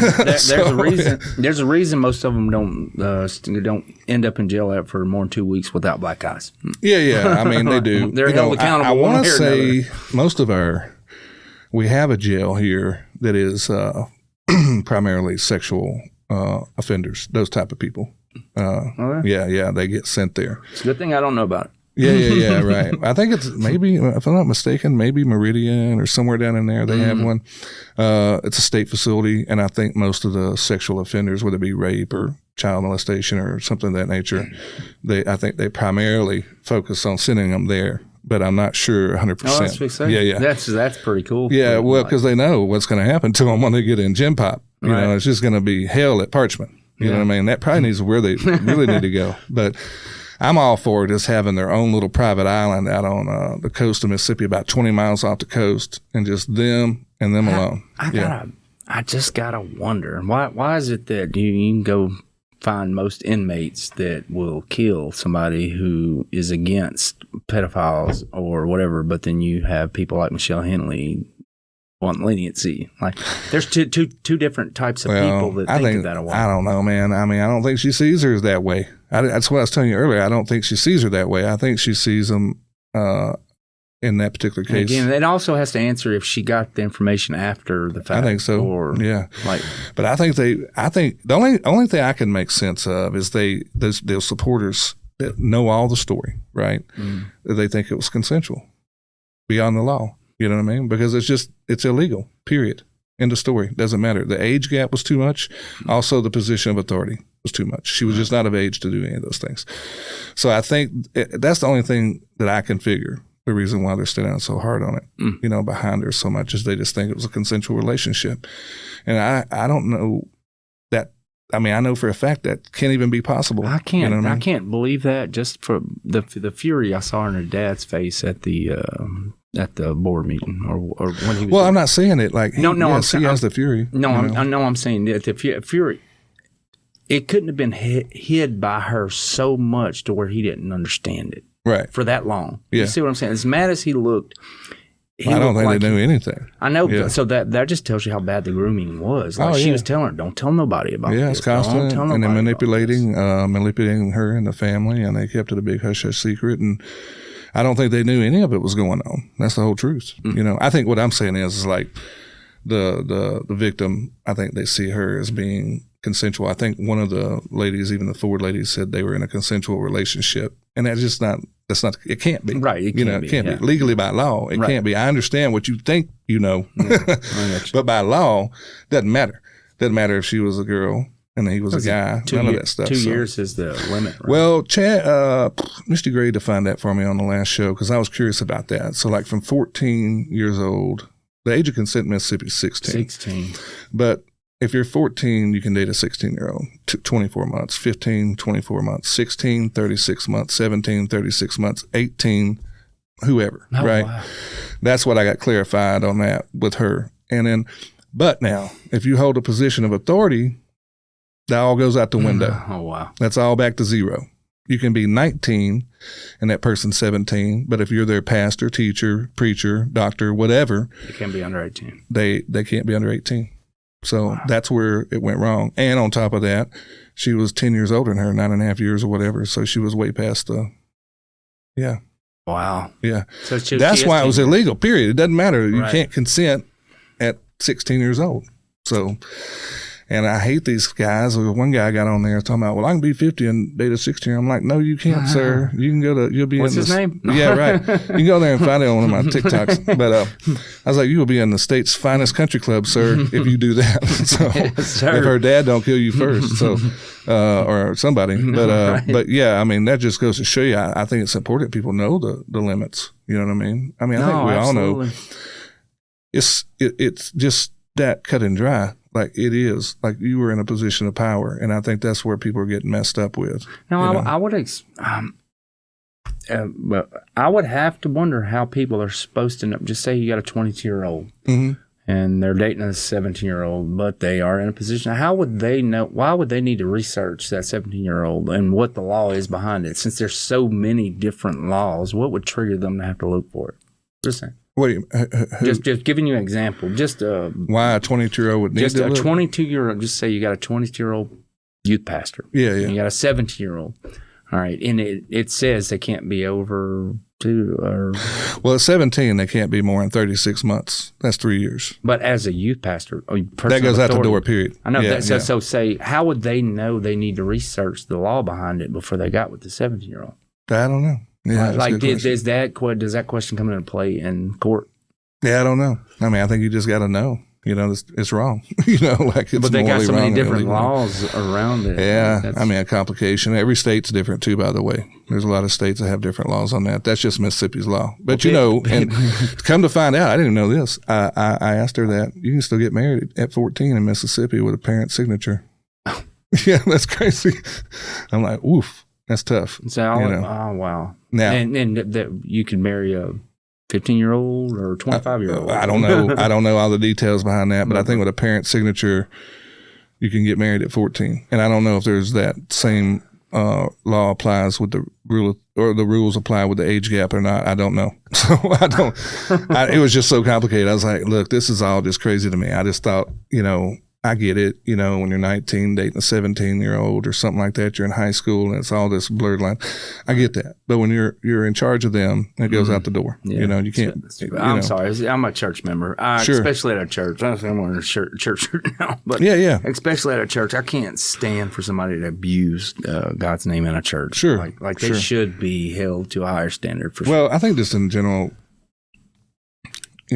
as adults, we're supposed to be held to a higher standard than children's behavior, and I think that, as soon as Lindsay had a certain feeling or anything, or even if the other person let on that she was interested, whatever the case may have been, it was her job as the adult to go, absolutely not. Right. That's where we stop it. Go to the church, say, hey, I think we need to have someone else deal with her from now on, or at least need to have somebody else involved in our conversation to protect herself. But she didn't do that. Instead she chose a path of grooming and manipulating the family and the victim themselves. Do you think that maybe the DeSoto County schools can actually have a course on the law around this? I don't know. It's so complicated. I think it's pretty simple myself. Just the numbers are what they are. But there again, I got it from what I felt was a good source. Right. It's bringing awareness. My big thing is bringing awareness to the whole thing is awareness. Child advocacy. That's the whole point of it. So when you're in school, those are things that need to be taught. Absolutely. I do agree with that. Just like credit and everything else that they don't teach. Right. And then there's, statutory rape's a thing. There's all kinds of different, sexual it sucks offenses, that catch them after the fact instead of teach them before the fact. Try to get it, the behaviors control. But there again, I think when we go back to someone in the mindset of what Lindsay was, she didn't really care, at that point, clearly. Sherry knew she was in a position of power. She knew she was brought to her. Which is why everybody's furious about her getting house arrest. Yeah, that's right. Because if you know that she knew, like she should be in jail right now. Were you at the hearing? Did you go to the court hearing? Not the court hearing. I went to the school board. Right. So I guess it was pretty graphic on all the details from the text messages of the 64,000 pages. What I heard was on here with Matthew Barton. Just hearing him on here, I was mad. And that was simple. That was simple stuff there. I know it was graphic, but it was tame compared to what some of the other stuff that went. And I wasn't there for that, but I know that the family was and the grandparents. I can't even imagine.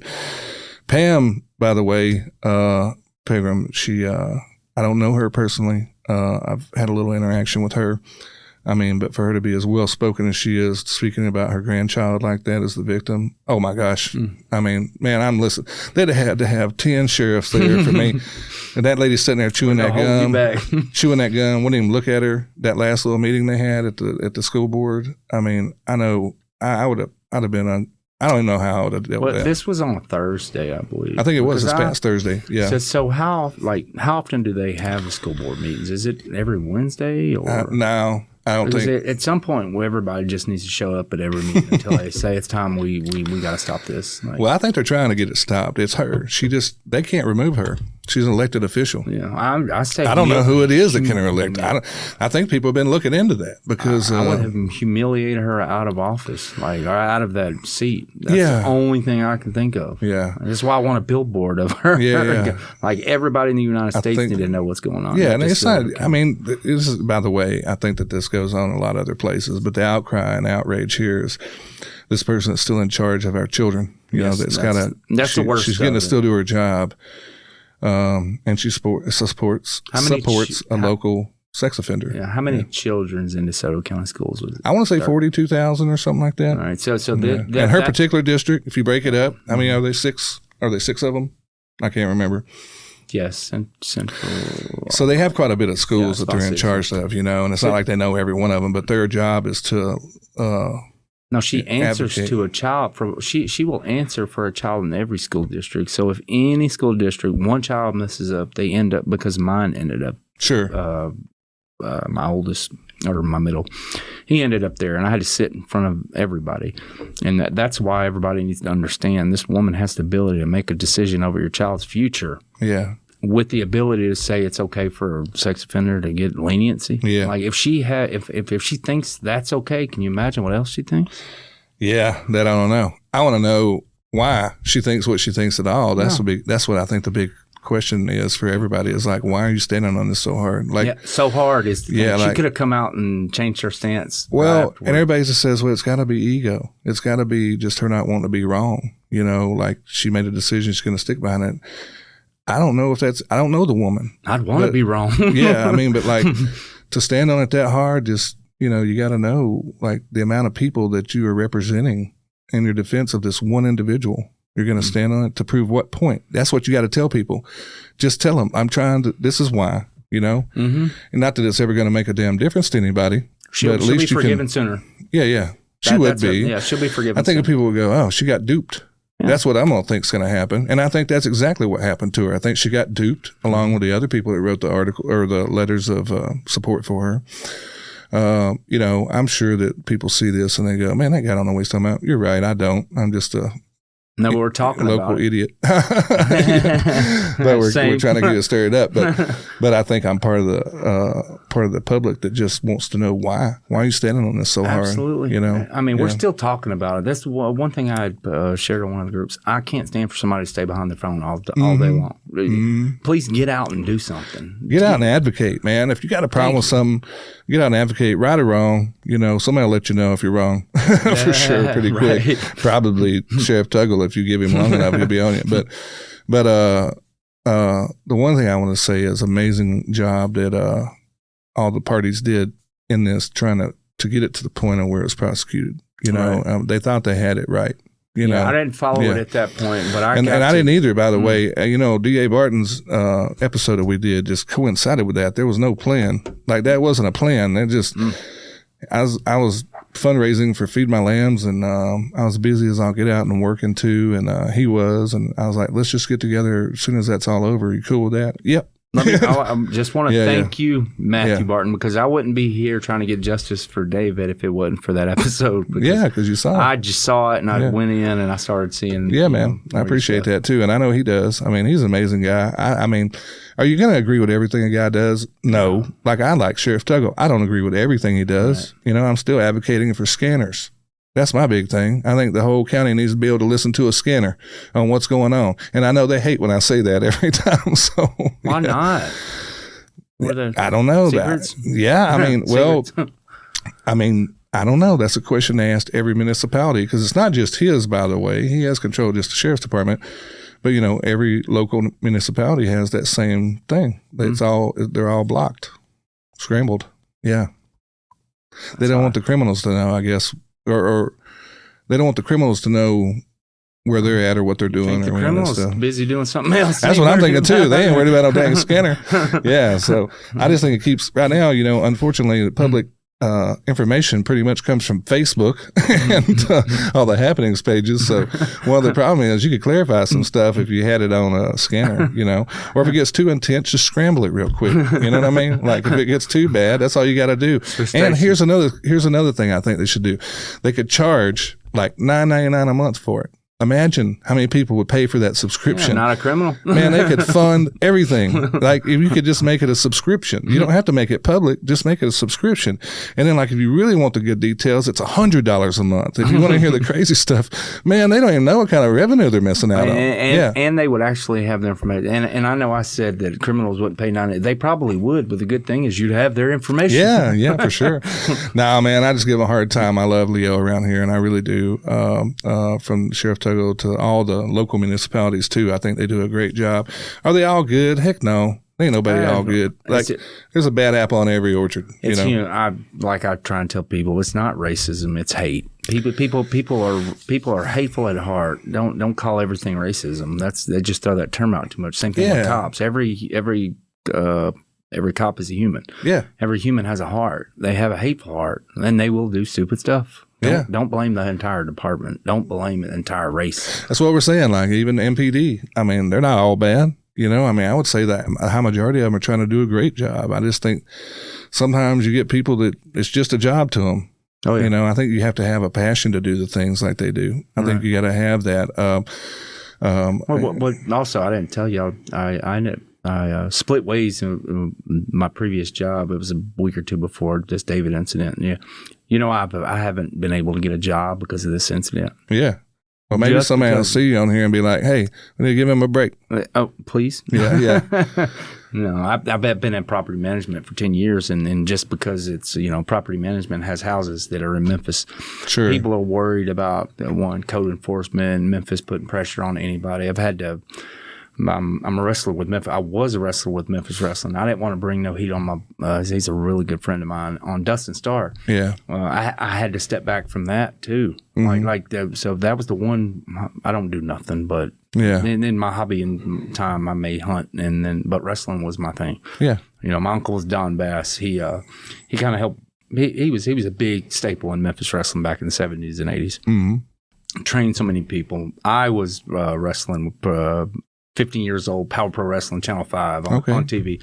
I had to stop all that just because this whole thing surrounding Memphis. Because it put some heat on you. It put some heat, yes. But rightfully so. Like, why is it such an issue just to get the answers? They could all make it stop right now. Right and wrong. Same thing we was talking about earlier, right and wrong. Even when you speak up for somebody that can't speak for themselves, it's the right thing to do. That's right. But by heart, that's me. You see a group of men beating on a guy, I'm going in. I don't care. Yeah, that's right. Same here. I know. It's just the right thing to do. Yeah, absolutely. I may get beat up in the process, but I'm going to try my best. Yeah, I'll take some of the heat for that person. But I think the biggest thing is, Chris, is I can say that, like, if they would just say, look, we can't say it right now, but there's some shit going on. We're working on it. Yes. All we got to do is just be patient with us. We got a couple of more things we got to check these boxes on. It's a little more involved than what you think it might be. But that's all you need. That's it. But they won't even give you the time of day for that. No. It just seems they're trying, because I feel like I've hit on some points that are maybe true, maybe not all true, but I feel like I've hit on. Maybe some none points. of it is, but they need to clarify it. Yeah, I've sent certified letters to Pam Bondi and Donald Trump. Yeah, and still haven't received. And again, that's with them, it's probably delayed timing, which. If you have social media, you kind of know who's watching your stuff. And I've had people from Washington, D.C. on my social media platform looking at my stuff. I've seen it. So I'm not sure if anything's coming from it. I'm trying to be patient. The grieving part's over with. I've got an entire family that's sitting here still looking for answers. And you see the post. I miss my brother. I miss my dad. Like absolutely. He's got 5 children. Yeah. 2 baby girls. One of them's 10, one of them's 12. Oh my goodness. I know. It's sad. Summer and Maddie. My other brother and sister is taking care of them now because her mother is a drug addict. Oh. So again, like that's all they had was him. That was it. He was that. They was his babies. Yeah. So there's a bigger backstory to this. It's so much more going on. I mean, my brothers have cases open in Byhalia now with my dad. It was so bad. It was a so bad family conflict between David and my dad. And his the kid's mother, she actually stole. When my brother was at the hospital dying, she left the hospital, went to his house, broke in, and stole guns. Oh wow! Yeah, so she just got picked up and just so happened to have like 80 grams of methamphetamines on her when she got picked up. She gone. I hope so. Yeah. You know what's worse? She just got $300,000 of his insurance money. Oh my gosh! So she may have a good lawyer, but I'm telling you how bad it got. That's nuts. Man, when it comes to money, and that's a whole other show, Chris. We could probably do about it when this ever gets covered up. So, but the big thing is to understand what getting justice for David is more important than just me trying to satisfy me and sure. Stop the it's a bigger thing. It's for his family. There's a whole family, and then others that's going through the same thing. You start recognizing it triggered something in you when you've seen the lack of response. I think that's a good word. It's triggered. Yes. That's what happens when we get. Well, it hurts me that all these other victims that have open cases, for me to sit up there and watch that C.J. Davis and Caroline tell a whole 200-something people of victims' families that it takes 5 years to get evidence sometimes. Well, yeah, it does if you don't go get film from local businesses. It's lost. All you need to do is to prove somebody is in a vehicle to have evidence. Yeah. You can say anybody was holding their cell phone and that's how it pinged. Yeah. But to be able to prove somebody, just get the film. And do you know Memphis don't own the cameras? A company out of Arizona. I do know that. Yeah, I do know that. And I only know that is because a few months before I had left the job I was at, and this is one of the reasons why I didn't have a job was somebody said I caved in their vehicle. Right. I hit and ran. It was hit and ran. So I ended up at Hernando police station because she trailed me from Mill Branch. Right. And I had to go through an entire investigation with Memphis police. And they told me it wasn't a bad enough crime for them to get video footage. They said they have to request the footage from Arizona. And that's what I was told that they was doing for David's death. Oh, okay. They was investigating it. That's what they was waiting on. But in the meantime, why didn't they show up to the businesses getting footage? Yeah. On the other businesses. Yes. I understand the street cameras are ran by another organization, but they should have access to that immediately. Yes, and they have access to every business there too. U-Haul had a good camera system that they never showed up and asked for footage. And that stuff probably gets dumped every so many days. And yes, that's why I was there first week. Now they may, and I hopefully they did. Yeah. They may have showed up after I raised the concern saying that they didn't show up. And that's the reason But they ain't telling you they did. No. Yeah. So, again, and maybe but here's the thing. Most cases, like in a prosecutor's office or anything like that, when they got a case going on, they got somebody working with the family. You know what I mean? Mm-hmm. They're keeping them, and, you got one phone call here in the last month and a half telling you they've got the vehicle and they kind of know who it is, but that's it. And I was told by multiple different police officers in Memphis and people I know and sheriffs I know that I should have been the first one they should have told. Me and my other brother and my dad. Yeah. Even though me and my dad weren't talking, they should have still called Well, me. maybe when this thing is all settled out, you guys can I guess have a little family time together. Maybe things will settle down a little bit. Oh, it won't with the dad part. No. The brothers, we'll stick Oh, yeah, together. you guys are sticking together for sure. Oh, yeah. Thick as thieves, right? Yeah, that's the way it works with life. That's the way brothers got to be. So, Yes, sir. anything else we didn't talk about today that you want to touch on, Chris? Man, either than, I don't know, what's your thoughts on Charlie Kirk? Oh, man. That's a whole nother show. All right. Yeah. I spoke up at that. Yeah, you did. Yeah, you did. Remember, I knew that. And that would be the only other thing. Other than that, I just need justice for David. Yeah, for sure. For sure. Yeah. Charlie's a big topic, and it is something that's important to a lot of people.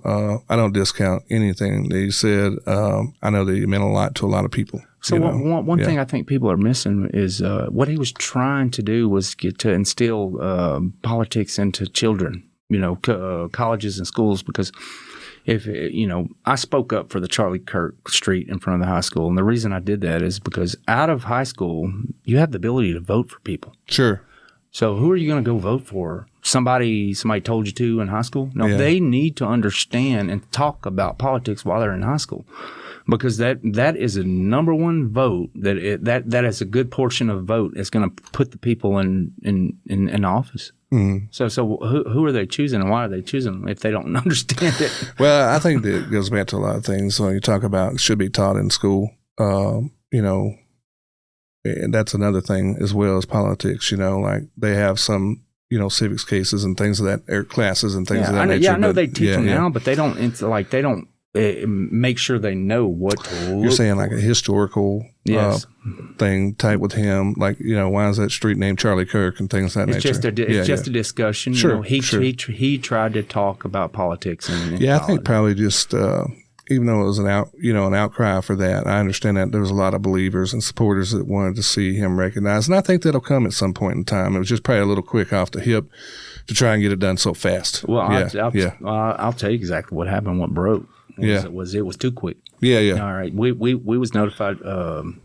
Senator, what's his name? He just got voted. Michael McClendon. Yeah, I should know his name. His Lauren's been awesome. Yeah, Lauren McClendon. She's a good lady. She is. Yeah. She just recently got Kratom banned in Hernando, like the third city in Mississippi that has banned Kratom from being sold in stores. I don't think people understand how great that is. Mm-hmm. That's a very addictive drug.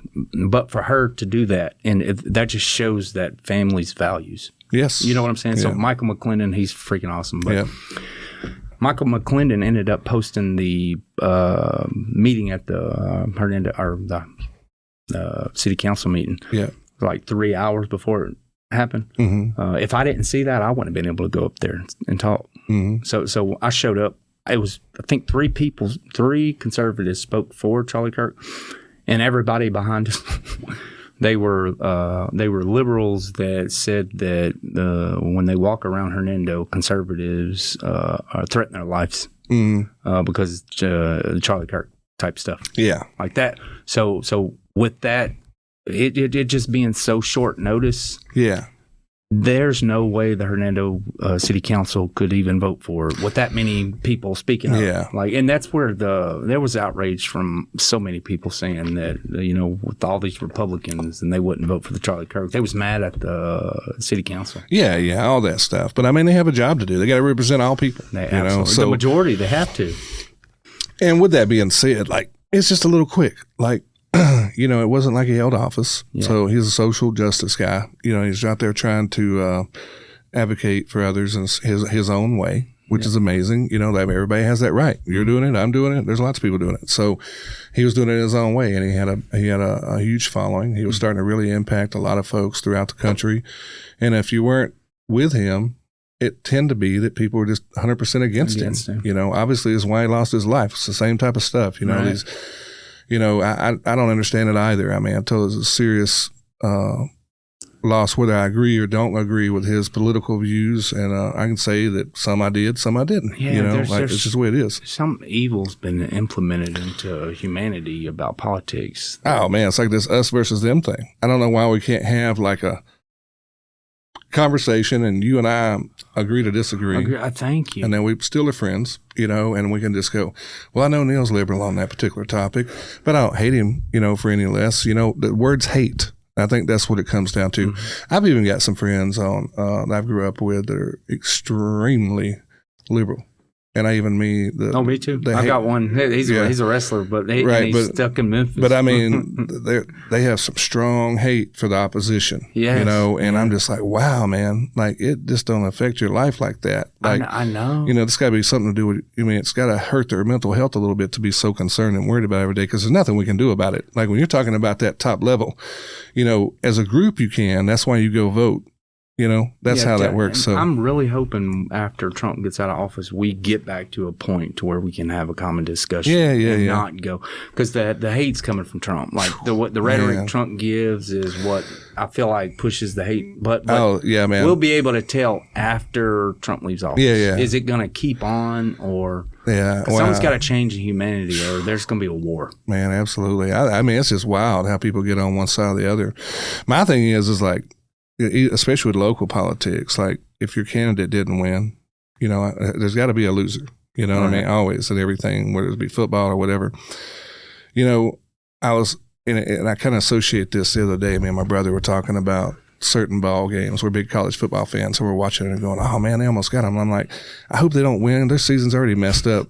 I hope they actually, because they play a tight game or something. But whoever wins, you want to see them succeed for the duration of while they're there. Let's don't start working right away to make sure they don't get in again next time. But that's what politics is. I mean, we could talk about the recent race where we had 2 Democrats and 2 Republicans win. Yeah. So why that they should work together. Absolutely. For the benefit of the people in their community. Especially when you're talking about state senator races and stuff that you're talking about, like, those represent a blended community, very much so. And you could see the split in it. Horn Lake was another one. And I've been talking to that mayor down there, Jimmy Stokes. I like what he's got to say. I'm going to have him on my show, I hope, and others as well. I'm going to see what he's got going on good for that community and what he's really trying to do to.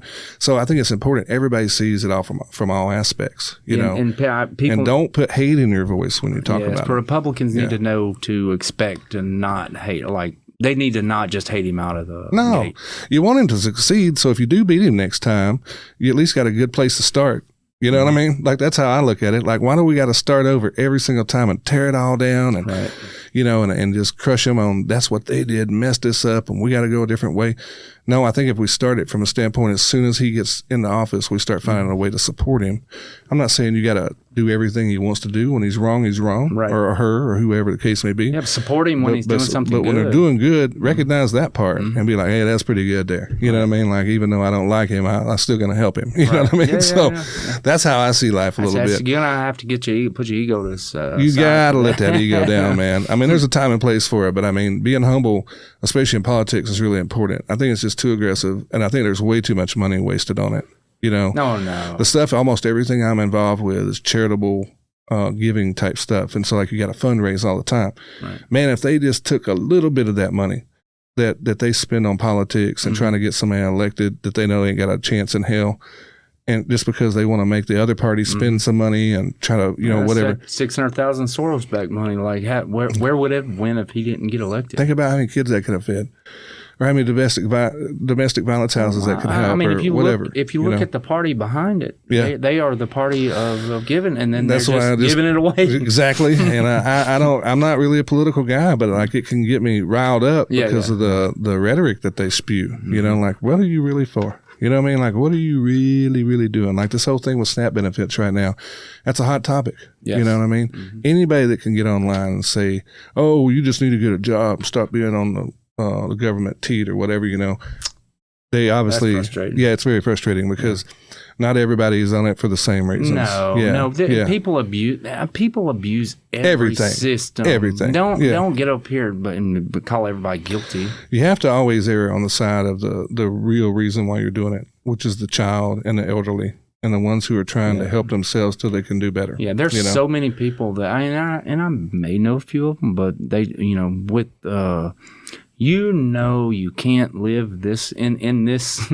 You can't live in this day and age making $10 an hour. Shit, or 20. You can't do it with 20. Thank you. And everybody says, well, that's just the way of life. That's how you know. I'm telling you, not like groceries is expensive. Yeah, it's just different. Overall, I think you and I could both agree. I don't care how much money you make, you see it every day. No. Like, it's impactful when you go to Walmart or grocery store and you're just like, holy shit, I didn't get nothing. No, I know. Imagine if you imagine if you didn't get food stamps and you're making $10 an hour. Yeah. So, like, when you miss it, and they want to put the blame on one party. No, sir, that's all of them. That's doing that. It's everybody combined guilty of that one. It's power. It's power and money. I had said something like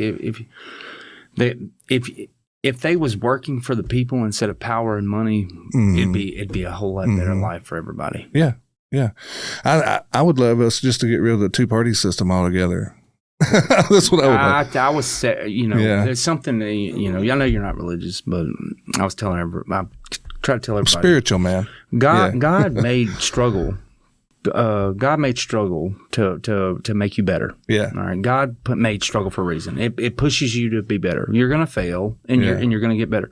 Well, the founding fathers knew that, and they created the Democrat Party to be out of it. Like, it's the different to push you to be better, and that's why it's back and forth. 4 years here, 4 years here. It's going to push you to be better.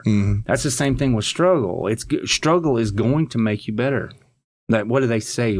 They even have a saying about it. Like, I can't remember the specific saying, but if you raise somebody with no money, they get money. The next generation will be no money because they had money. That's right. It's because you didn't have that struggle. Sure. God created us to have struggle. That struggle pushes. Well, we see that a lot. Rich kids. Like, that's what happens. Their dad made it all, and then they get it, and then they blow it all, and then his kids ain't got nothing. That being said, there will always be a two-party system. Because once there's a one-party system, it'll be a lack of, and then they'll just live. I think there's no parties. Like, just it comes down to like who's the best candidate, and you kind of get like if you got a top five or something, you know what I mean, and you just eliminate.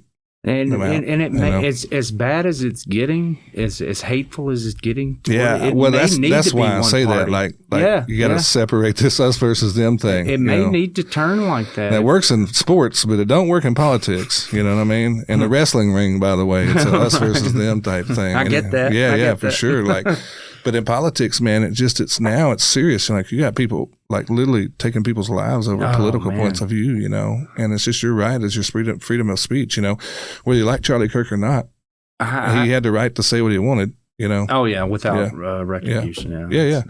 Nobody should have took his life for it. You know, and the same can be said for Martin Luther King Jr. and JFK. All those people, same thing.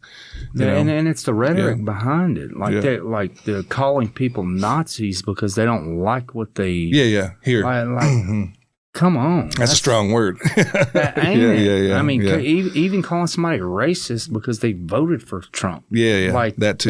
That's wrong. That's just bringing hate into it to make somebody hate you. Oh, he's racist. Oh, I don't like racists. I hate him. I don't even know what he thinks about. Well, I think that's where people just learn to gather information for themselves about individuals instead of trying to listen to someone else about their opinion. That's that small out of context stuff about Charlie Kirk. Like you never saw the whole thing of what he really thought. You only saw one little portion that made you think of one thing. Same thing with Trump. Same thing. A lot of it is because they were mouthpieces, so they were quick. They were quick on the draw, you know. And Trump does say some wild shit sometimes. Oh, he does. Even I'm like, what? you know. I mean, I really can't wait to get through these next 3.5 years so we can get like a more even feel. Somebody that's just not. I mean, he can change the party and their what they're after and show them a path. I believe in a lot of the stuff he does. I don't believe in everything he does, but I do believe in a lot of what he does. But that can be said with any presidential candidate or elected official. I kind of try to see the good in what all of them do. I don't try to like narrate. I mean, I'm not a Biden fan. I think all of us thought that was craziness, you know. There's nothing I can say they did good. but at the same time, though, like when you go back on the Obamas even I go back to the Carter days, like, I mean, really and truly, I can remember my grandpa calling him Peanut Head because he was a peanut farmer. You know, he just did not like him. But if you go back and look at some of the things he did, you know, it was stacked against him. You know what I mean? He just had he didn't have a winning scenario going on. But he was a great humanitarian and he had a lot of good ideas to help the world. It was just at the wrong time. You know what I mean? That makes sense. Different ways of that. You know, I try to see the good in the person, not the party. That's kind of how I try to keep it. And I know sometimes people need to look that way. I don't know, man. That's my point of view. So I don't get too much into politics and I don't even care who wins the election. I'm just going to be like, whoever wins, I'm going to get behind them, try to support them. You know what I mean? That's just how I am. That's a good way to think. Yeah, I don't really care about stuff like that because we really don't have no control. Right. You know, to be honest, we either go vote for them or you don't. You got to live with what decision, you know, what the outcome is, and you got to work through it till the end, until the next cycle comes around. Right. You know, and try to help everybody succeed. Yeah, it's hard to view them like when you look at they're trying to get rid of the voting, you know, without IDs. Oh, all that stuff. Yeah, it's crazy. Like I believe that you need to show an ID to vote. Well, they got to know who you are. They need to. I mean, I think that's true. I know that's a Republican agenda. A lot of people think that it's just to keep people from voting, but it's really not. It's like we are born with a right to vote. You know what I mean? As a citizen, that's what our right is. And you can mess it up by becoming a felon, which I don't agree with that either. But at the you know, at the point, what level of felon are you? You know what I mean? Right. I think there's been levels to it. But at the end of the day, though, I don't think that someone comes in to. If you shut a bridge down and you're a felon, you still need to vote. Yeah, you can still get to vote. Yeah, I think so. I think maybe murder eliminates you, rape, that kind of stuff. Right.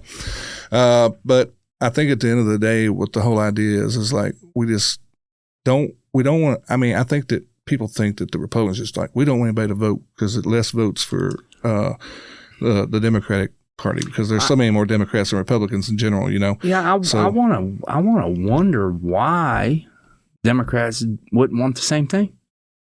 Because more people vote without an ID on their party? Yes, because they get more opportunity to win. Yeah, that's the goal.